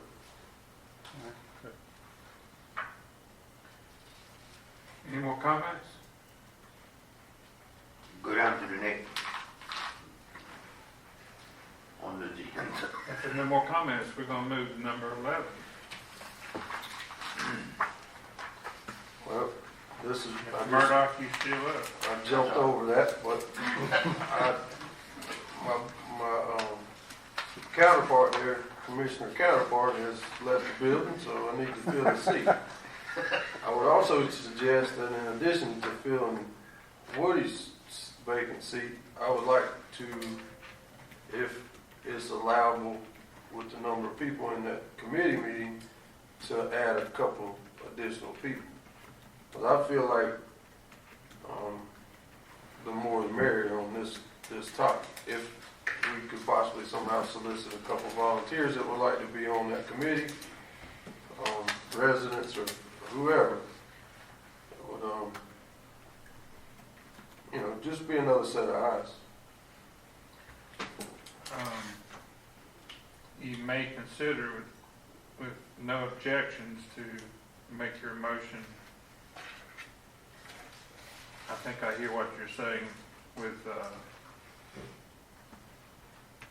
Rick and the board's adding 2 seats to the committee. Is that essentially what you're saying? Or what are you saying? Right. In addition to adding another commissioner to fill Woody's seat, I would like to possibly solicit some volunteers, maybe a couple, to sit in as well Yeah. from the town. Yeah. Of course, those will be approved by the board. Correct. Yeah. So I'm still having difficulty understanding what the motion is. Well, motion now is to, I'll make a motion since you shows the interest to put Rick in Woody's vacant seat on the parking committee. And add. And then solicit the 2 vacancies to be filled by the residents of the town, As approved by the committee. as approved by the board. I second the motion. Okay. Everybody understand the motion? Ready to vote? Yes. All in favor say aye. Aye. Opposed say no. Okay. So we've had 2 chairs to be filled at a later date. We're going to solicit volunteers from the town to be considered for those 2 seats. Can I ask And one Rick. question? Do you want to schedule interviews, or do you just want me to solicit resumes and the board do it off of that? What's the pleasure of the board? Do you want to interview them, or do you want to just? I take would the think names? resumes would be fine. Okay.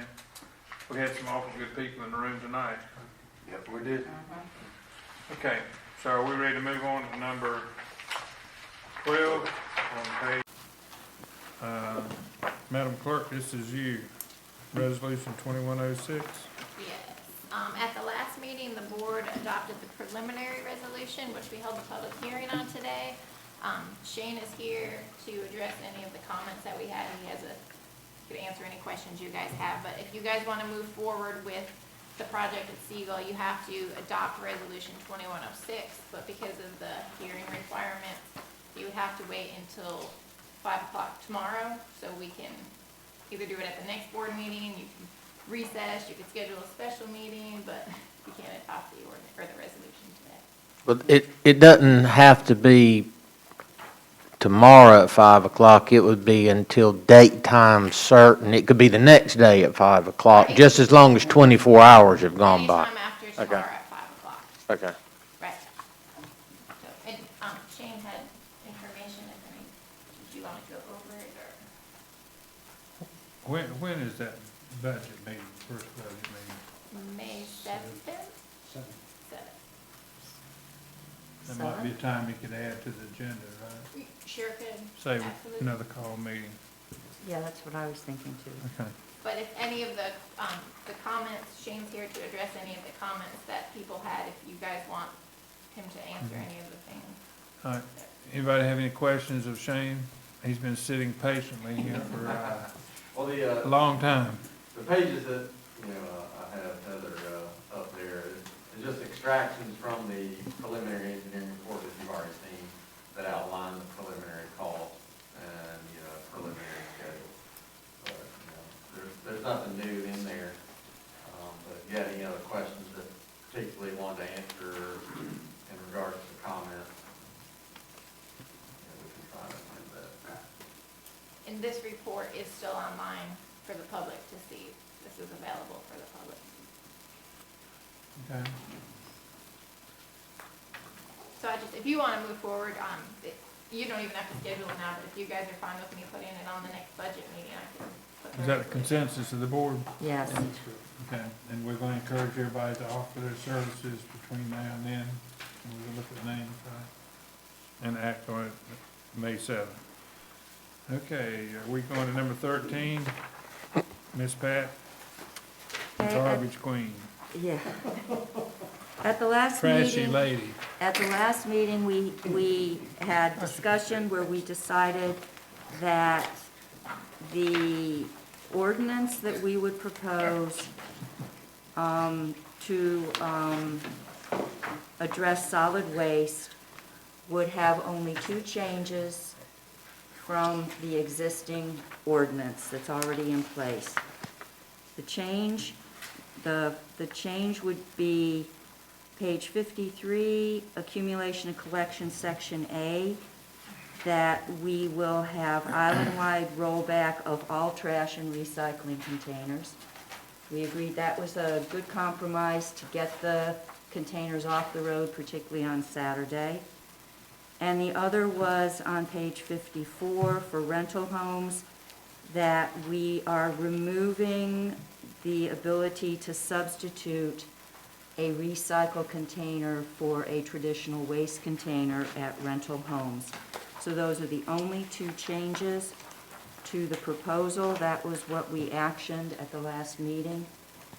And I would like to move that the Board of Commissioners adopts the Town of Holden Beach Ordinance 2104, amending Chapter 50 solid waste as presented in this package. Is there a second? Second. Motion second. Further discussion? Hearing none, all in favor say aye. Aye. Opposed, say no. It's unanimously passed. Number 14, Mr. Hewitt, You've got 10 times. budget amendments. Thank you. It's your.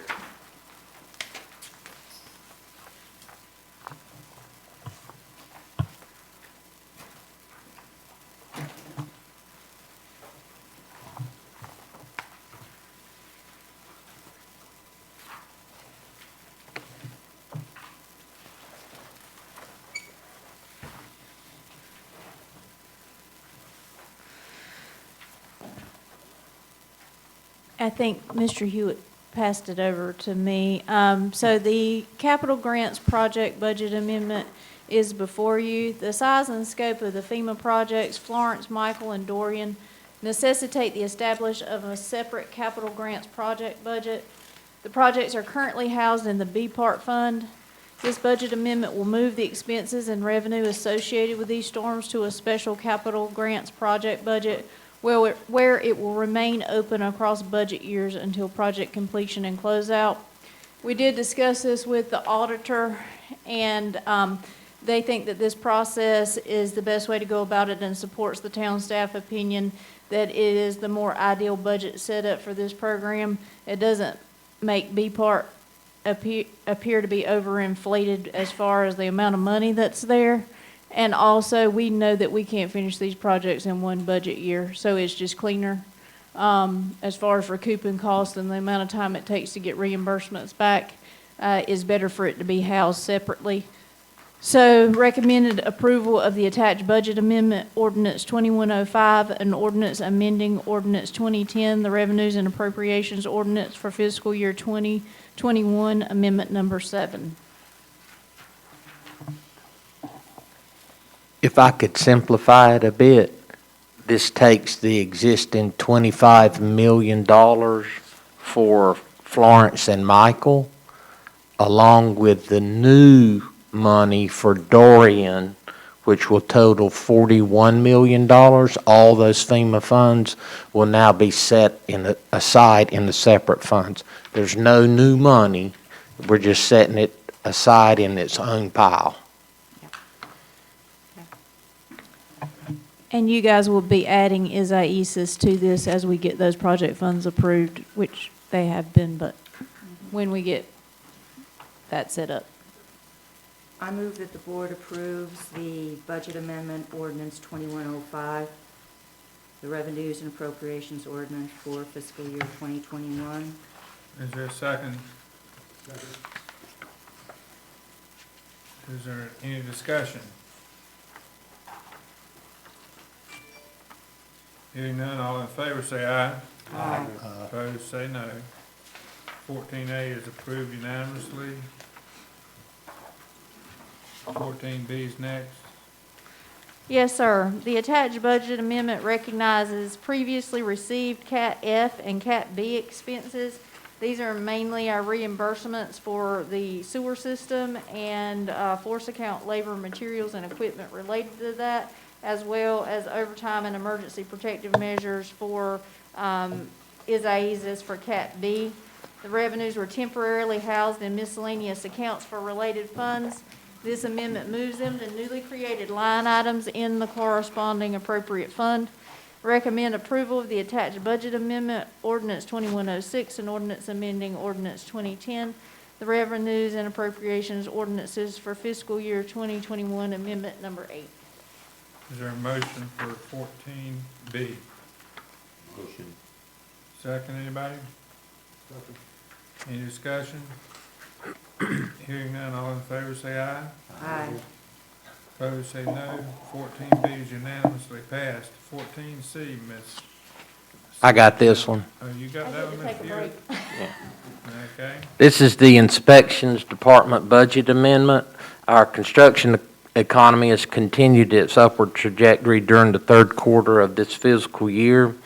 Sheer number of building-related permits issued and the revenues associated thereto has exceeded the total inspections annual forecasted revenues by 18% as of this date.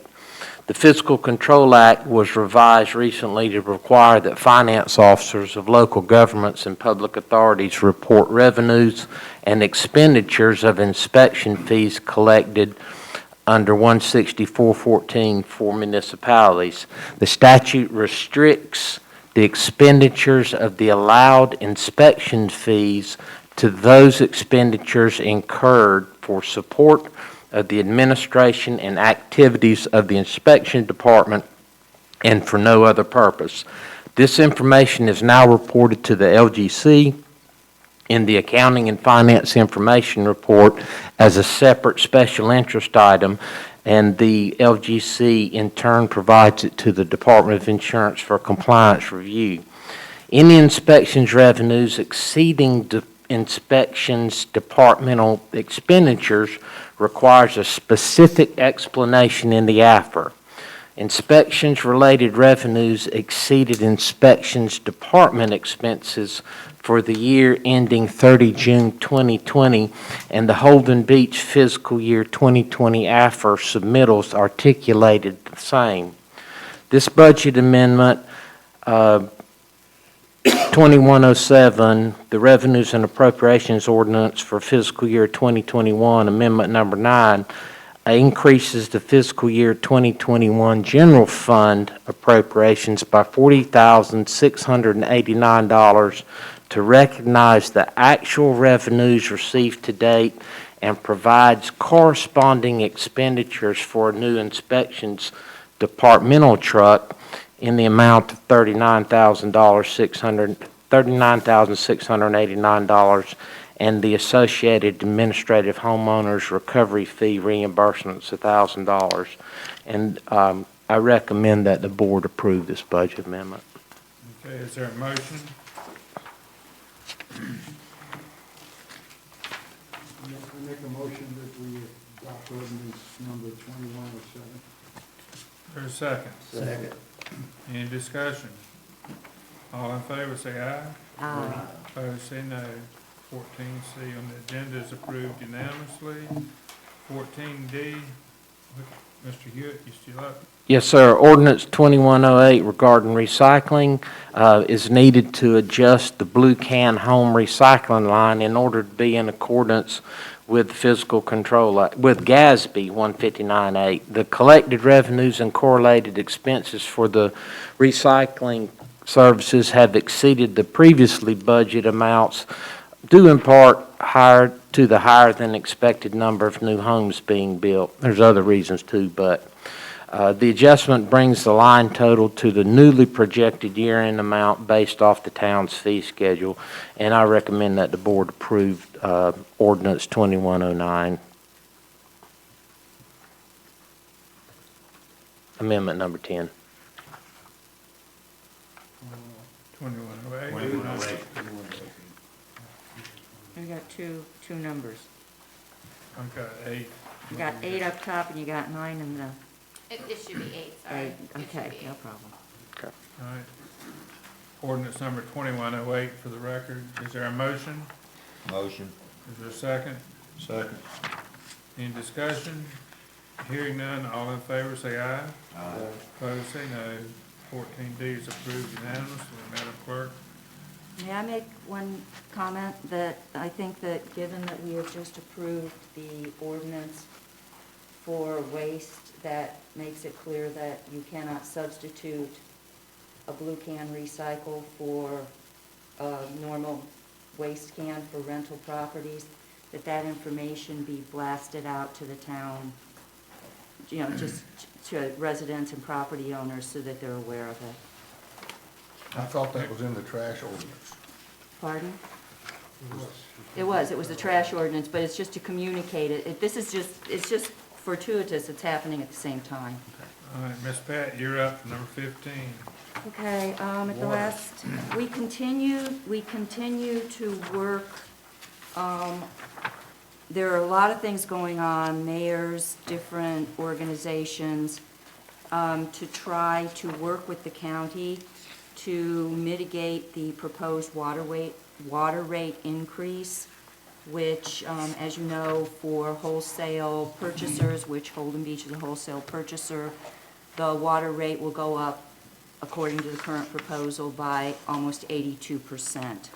So we have written a resolution for the Board of Commissioners to consider and approve that does end in recommendations of how the county could try to moderate the immediate impact of the 82% increase. Do we want to have this read out, or has everybody read it, that they can? What's everybody's pleasure? Sometimes we read these out, sometimes we don't. What's the pleasure of the board? I'm sure everybody, It's online. It's online? and the public's seen it, and the commissioners have read it, I'm sure, doing their homework. Okay. I would like to move that the Board of Commissioners adopts Resolution 2107, the resolution for Brunswick County to mitigate proposed water rate increases. Madam Attorney, have you reviewed that? I have reviewed it. Does it meet with your approval? There's no sort of issues that I see, it's just All right. opinion of the town for the county to consider. Okay, Motion on the floor. we've got a motion. Is there a second? Mr. Murdock, any discussion? Hearing none, all in favor say aye. Aye. Opposed, say no. Thank you, Ms. Pat. Number 16, public hearing date. Ms. Fennel, clerk. The draft system development fees report's been published for the comment period of 45 days as required by law. Input was also solicited via our town newsletter. Prior to considering the adoption of the report, you have to hold a public hearing. So we're recommending that you hold it on the 18th at 5 p.m. And the Raftellus consultant is available at that time if you would like her to be there. May 18th, she paid 68. Is there a motion?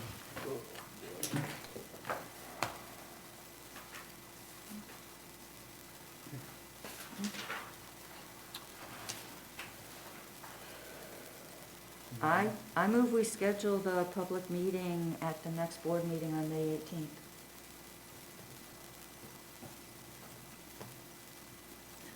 Is there a second?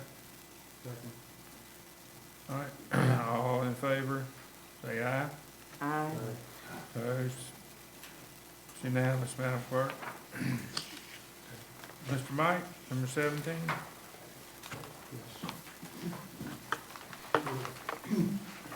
There's a bill that's currently under consideration in Raleigh. And we have a letter in our packet from Mr. Eckert, which delineates any number of reasons why we should be opposed to this bill. And on April 1st, the North Carolina League of Municipalities issued an action alert asking that municipalities and board members notify their representatives of their opposition to this bill, because amongst many other things, this bill will prohibit one-family zoning in the state of North Carolina. The essence of Holden Beach would be destroyed if this bill was to pass as it's currently written. Every time the people we spoke to tonight spoke to us, they all come here because of what Holden Beach is, and they don't want it to change overnight into something else. So I would ask that we prepare a resolution in opposition to the bill and forward it to our representatives in Rome. That's a motion. Yes. Got a second? All right, any discussion? I would just simply say, I cannot believe that this has come up the way it is. It just erases everything we're trying to do. So I wholeheartedly support what you guys are about to do. All in favor, say aye. Aye. Opposed, say no. It's unanimously approved. Mr. Hewitt, Town Manager's report. Yes, sir, I've got several things, but I will be quick with them. I've attached a budget calendar for you to my manager's talking notes. I think the highlights of that are the two workshops that we'll have dated 7 May and the 21st of May. Again, for new board members, the 31st of May is when the budget message would be published with a public hearing subject to the board's concurrence, tentatively set administratively for the 4th of June, and then for the ordinance to be considered, leaving 2 weeks before the end of the fiscal year, should the board desire to ruminate over that until the 30th of June. I know that everybody's heard a lot about FEMA and the Corps tonight, but suffice it to say, as previously reported to you, the Hurricane Isaias project worksheet has been approved to the tune of almost $4 million, and that's what Christie was alluding to earlier, that we'll, in addition to the budget amendment that you did, putting all those FEMA funds in one pot, we'll need to add that at the next May meeting to do likewise for those funds. So the potential for one large superstorm project has now crystallized with the approval of all 4 of those FEMA projects. I just want to point out the bringing it to the reality is going to depend on obtaining our final permits, interim financing, whatever the big climate may be, and then the all-important dredge windows, and that's just to name a few of the issues affecting the project. Our FEMA projects now total more than $45 million. The Coors Lockwood Folly Inlet Crossing Maintenance Project, we've been contacted to gauge our interest about the next dredging cycle of sand coming from the Lockwood Folly Crossing maintenance activity over to Holden Beach. I verbally affirmed our desire to participate and directed the project officer's attention to our standing resolution that indicates that that's what we want to do all the time. As you realize, 18 months ago, 2 years, we adopted a formal town position to that effect. Details, including the cost and volumes, aren't known at this time. We'll await more information that should be forthcoming in the May to June timeframe, which will require an additional appropriation before the Corps, by the town, before the Corps can make a contract award at the end of July. Talked to Brunswick County staff concerning this, and they indicate that the county is on board, but remember, since this is a sand or beneficial reuse of dredge material, the cost to the town is going to be at a higher percentage than the normal sidecaster operations are. And it also is going to require additional coordination from the shallow draft inlet funds. If you've seen surveyors on the beach this week, that's our annual beach monitoring survey, and those folks should be out there for the next couple of weeks. Sand fence project, that is complete now, and I believe that we're all the way about halfway through the 900 block near 955 Ocean Boulevard West. Turnout for the Parks and Rec Master Plan has been pretty good. Got good response rates from a wide variety of participants, including residents, second homeowners, renters, tourists, on and on. So we're pleased with what we think is going to be a pretty solid baseline on the served population here. We finally wrapped up the last remaining item on the new town hall genset, the automatic transfer switch. We've got the programming on it complete, and that will integrate the automatic operational testing on a weekly basis at night. All systems are go for hurricane season, so that thing's not going to be coming on in the daytime anymore. Thank you. On the Jordan Boulevard bathroom remodel, we're going to have to tap the brakes on that one for the time being, based on just some of the items associated with construction, ADA compliance, right-of-way proximity, adjacent property owners, property lines, in addition to scoping overall public facility needs. We need to pause that one and retool and come back to it at a later date. Our lift station 3 is complete. Everything's paid out. Walk away from it. The engineering services request for qualifications have been advertised for lift station 2. They should be back in time for the board's review at the May regular meeting.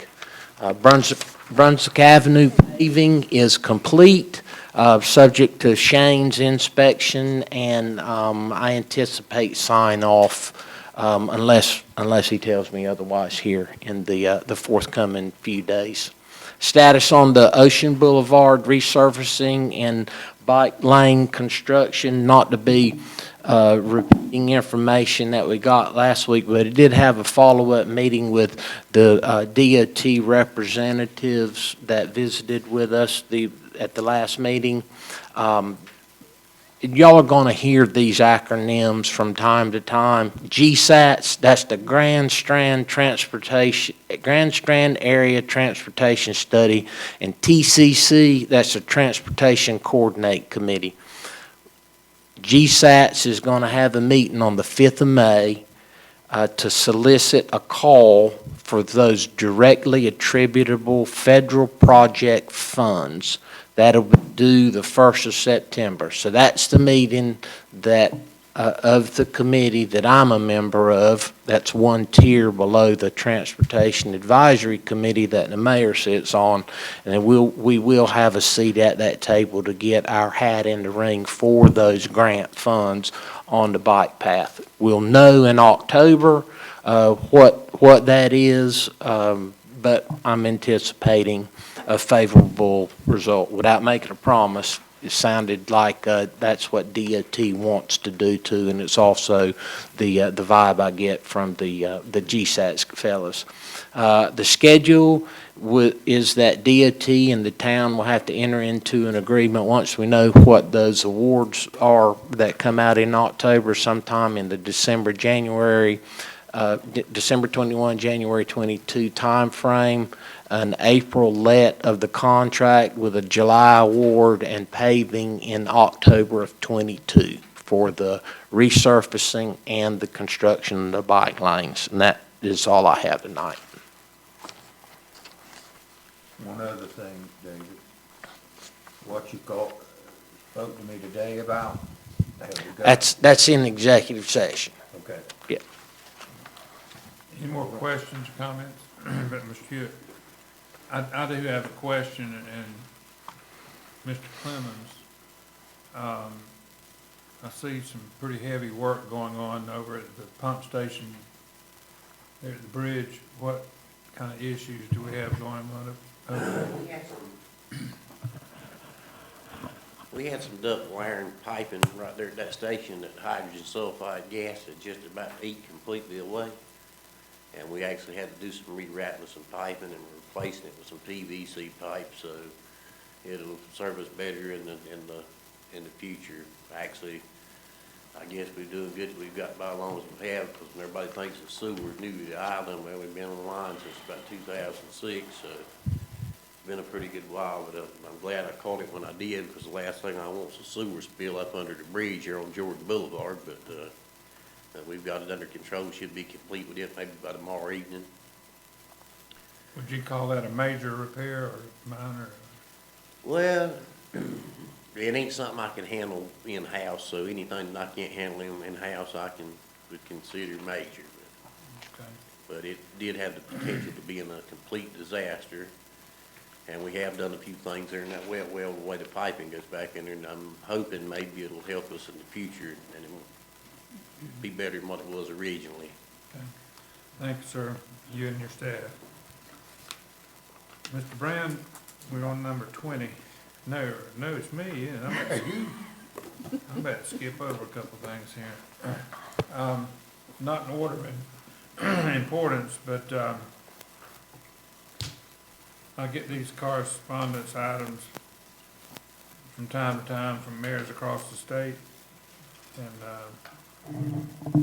this is from a mayor who has asked that the town endorse and support.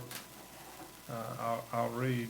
Mayors, if you consider signing on the statement below condemning all acts of violence directed to our Asian American communities, there has never been a more urgent time for mayors to reaffirm and demonstrate our support to our Asian communities. And it goes on to follow that line of thought. I don't know what your pleasure is. I felt obligated to bring it to your attention. I didn't want to sign off on something potentially that controversial or whatever without your knowing it and without your blessing. So I kind of steer away from stuff like that. But whatever y'all want me to do, I'll do.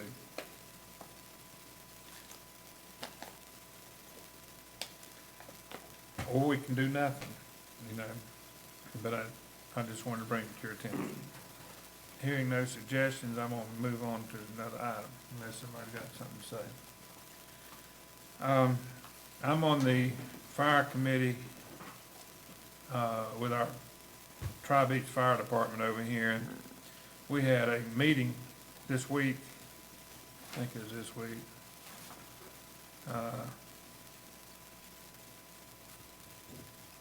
May the 19th. That was Monday, wasn't it?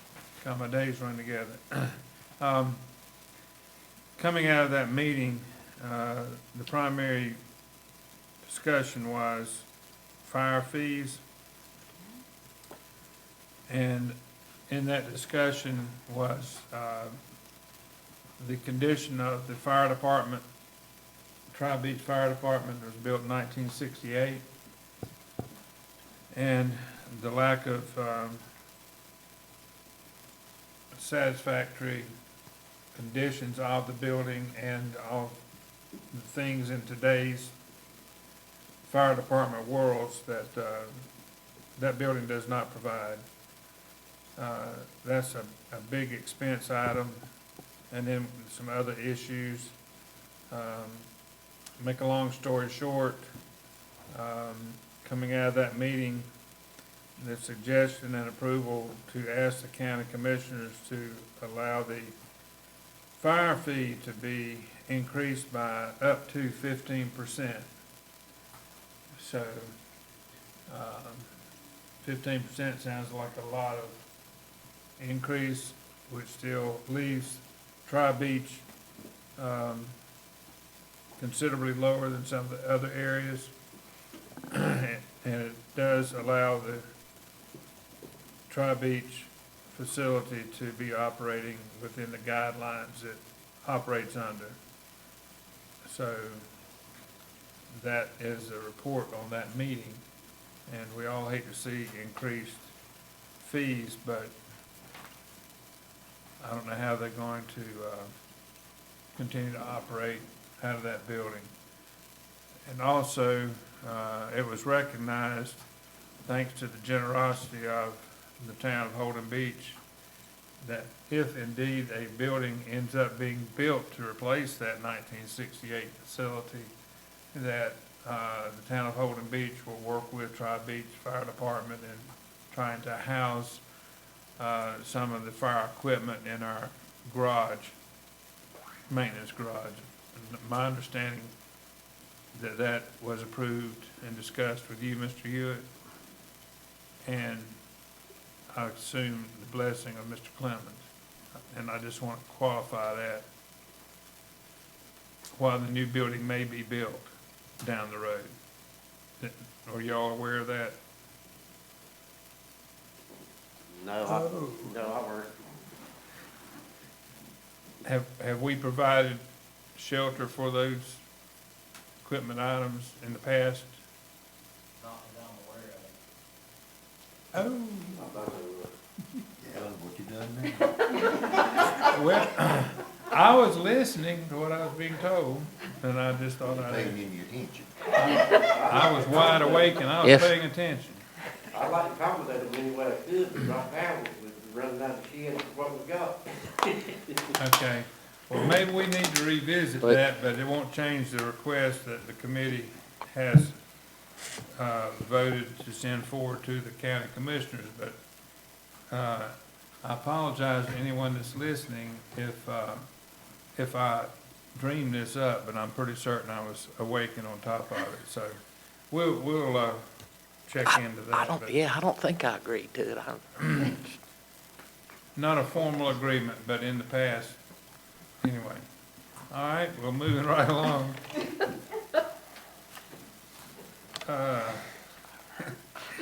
I told y'all when I started, I've been going since 6 o'clock this morning. It's been a long, bad day. Long bad day. Yeah.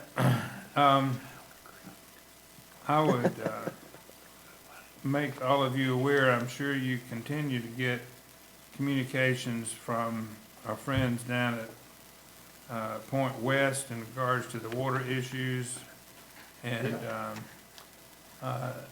because there's a threatening lawsuit here, that I'm sure that Madam Attorney will be involved in that upcoming discussion, maybe tonight. I had something else here to ask, report about.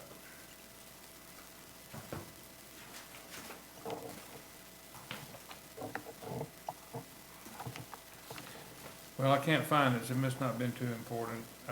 Overall, I would say to you that a report on the island activities, folks, we've got the least amount of property for sale in Holden Beach ever.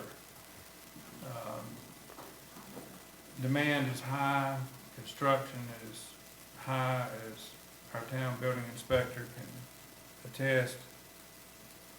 I don't know where these prices are gonna stop, but it's gonna stop somewhere soon. And it's not just Holden Beach, it's seemingly everywhere. But we're fortunate when you look around the country and see some of the financial stress that towns and communities and individuals are suffering. So thanks to our property owners and our town employees and everyone involved for this area, my hat's off to everybody for making this a desirable place to come visit. I was briefly at the North Carolina License Plate Agency today for just a short time trying to get a sticker for a license plate, and I had to wait in line behind some people from New York trying to get their tags changed from New York to North Carolina, and they were so grateful to be in Brunswick County, North Carolina, to be here versus where they came from. And I can certainly understand why everybody's leaving up there, it seems to me like. So thanks to everybody for making Holden Beach what it is. Mr. Brown, do you have anything to say tonight? Just like to welcome Mr. Rick on board. Okay. And thank the staff for everything you've been doing. And where we brought we little clearer understanding on our parking situation here. And I hope that we can go ahead and pursue that with due diligence and look in it. I mean, the goal number one, I think it just got, everything was completely taken out of context when it got off the ground. Was never meant to be another handout from Holden Beach. We were always looking at it being a paid parking. And so I would like to see the board continue to work in that direction. Let's get the facts right, and let's see if we can't get something to work on that. And David, keep everything going straight, okay? And that's it for me. You're to my left, Mr. Rick Smith. It's your turn to speak, sir. Well, thank you all for allowing me to take Woody's seat. It is quite an honor, and as I did in my oath, I promise to do everything I can to keep Holden Beach the best beach on the East Coast. There are some things that I would like to maybe get addressed in the future. The one that seems to be the most, the most important to me is we seem to be continually getting an influx of golf carts on the beach. They're bringing them in by the truckloads. I would like for the board at some point to maybe see if we couldn't put together some type of permit for these businesses that use our beach and our road and keep our officers busy, trying to keep people wearing their belts and making sure they are street legal. That we need to generate some revenue there. They're just coming over and they're not, they're not the taxpayers or the homeowners that have them. It's the 40-foot trailers that come in with 15 and 20 on it. Again, there needs to be some look at the safety there. There was, in the past 10 years, there's been 147,696 injuries. There were 7 deaths on golf carts last year. We have, as far as injuries last year, there was 4,300 of those, and they expect it to increase by about 130% this year. Electric vehicles, electric golf carts seem to be the latest fad. Again, our officers try to make sure that they are properly equipped, but to meet the state specifications, You know, they need to have a seatbelt in every position. They really need to have a third brake light. They need to have a license plate light. They need to have an operating horn. They need not have golf course tires on them. They need to have DOT approved tires. They need to have windshields and windshield wipers. And they need to be monitored between 21 and 25 miles an hour. So there's some things that we need to look at before we get overrun by these golf carts, or in worst case scenario, as I talked when I was being interviewed, someone gets critically injured. Other than that, thank you all for this opportunity. Mr. Murdock. I'd like to also welcome you, Rick, to the board. Good luck over there. Thank you, sir. Thanks to the staff. I know you guys are really busy. We're certainly run out of daylight every day and go home and to do it again. And welcome anybody that'd like to fill those 2 chairs on the parking committee. We are here to work for the town and the benefit of the residents. And we also want people to still come and enjoy the beach at the same time. So we'll find some common ground somewhere if we keep working on it. So I extend that invitation to anybody who wants to fill the seat. Thank you, sir. Mr. Sullivan. I'd like to commend Commissioner Murdock for taking the parking issue on, and I think it's progressed a lot further than it was the last time the parking committee presented it. Technology's changed, and I commend him for putting in the time and effort to get it right. I also commend the people, the staff of the town. We all know it. We all know they work hard, but when you go up and down here, if you're on the beach or you're on Ocean Boulevard or wherever you are, you can see it. And it's just, I appreciate it. I think most people appreciate it. And I'm just happy to be here. Ms. Pat. Welcome, Rick. It's nice to have 5 commissioners again. Looking forward to working together over the next months. To the staff, thanks for all the hard work you've done. I think that we've made some real strides on coming together on beach management priorities and directions that we're going to take, and I feel good about that.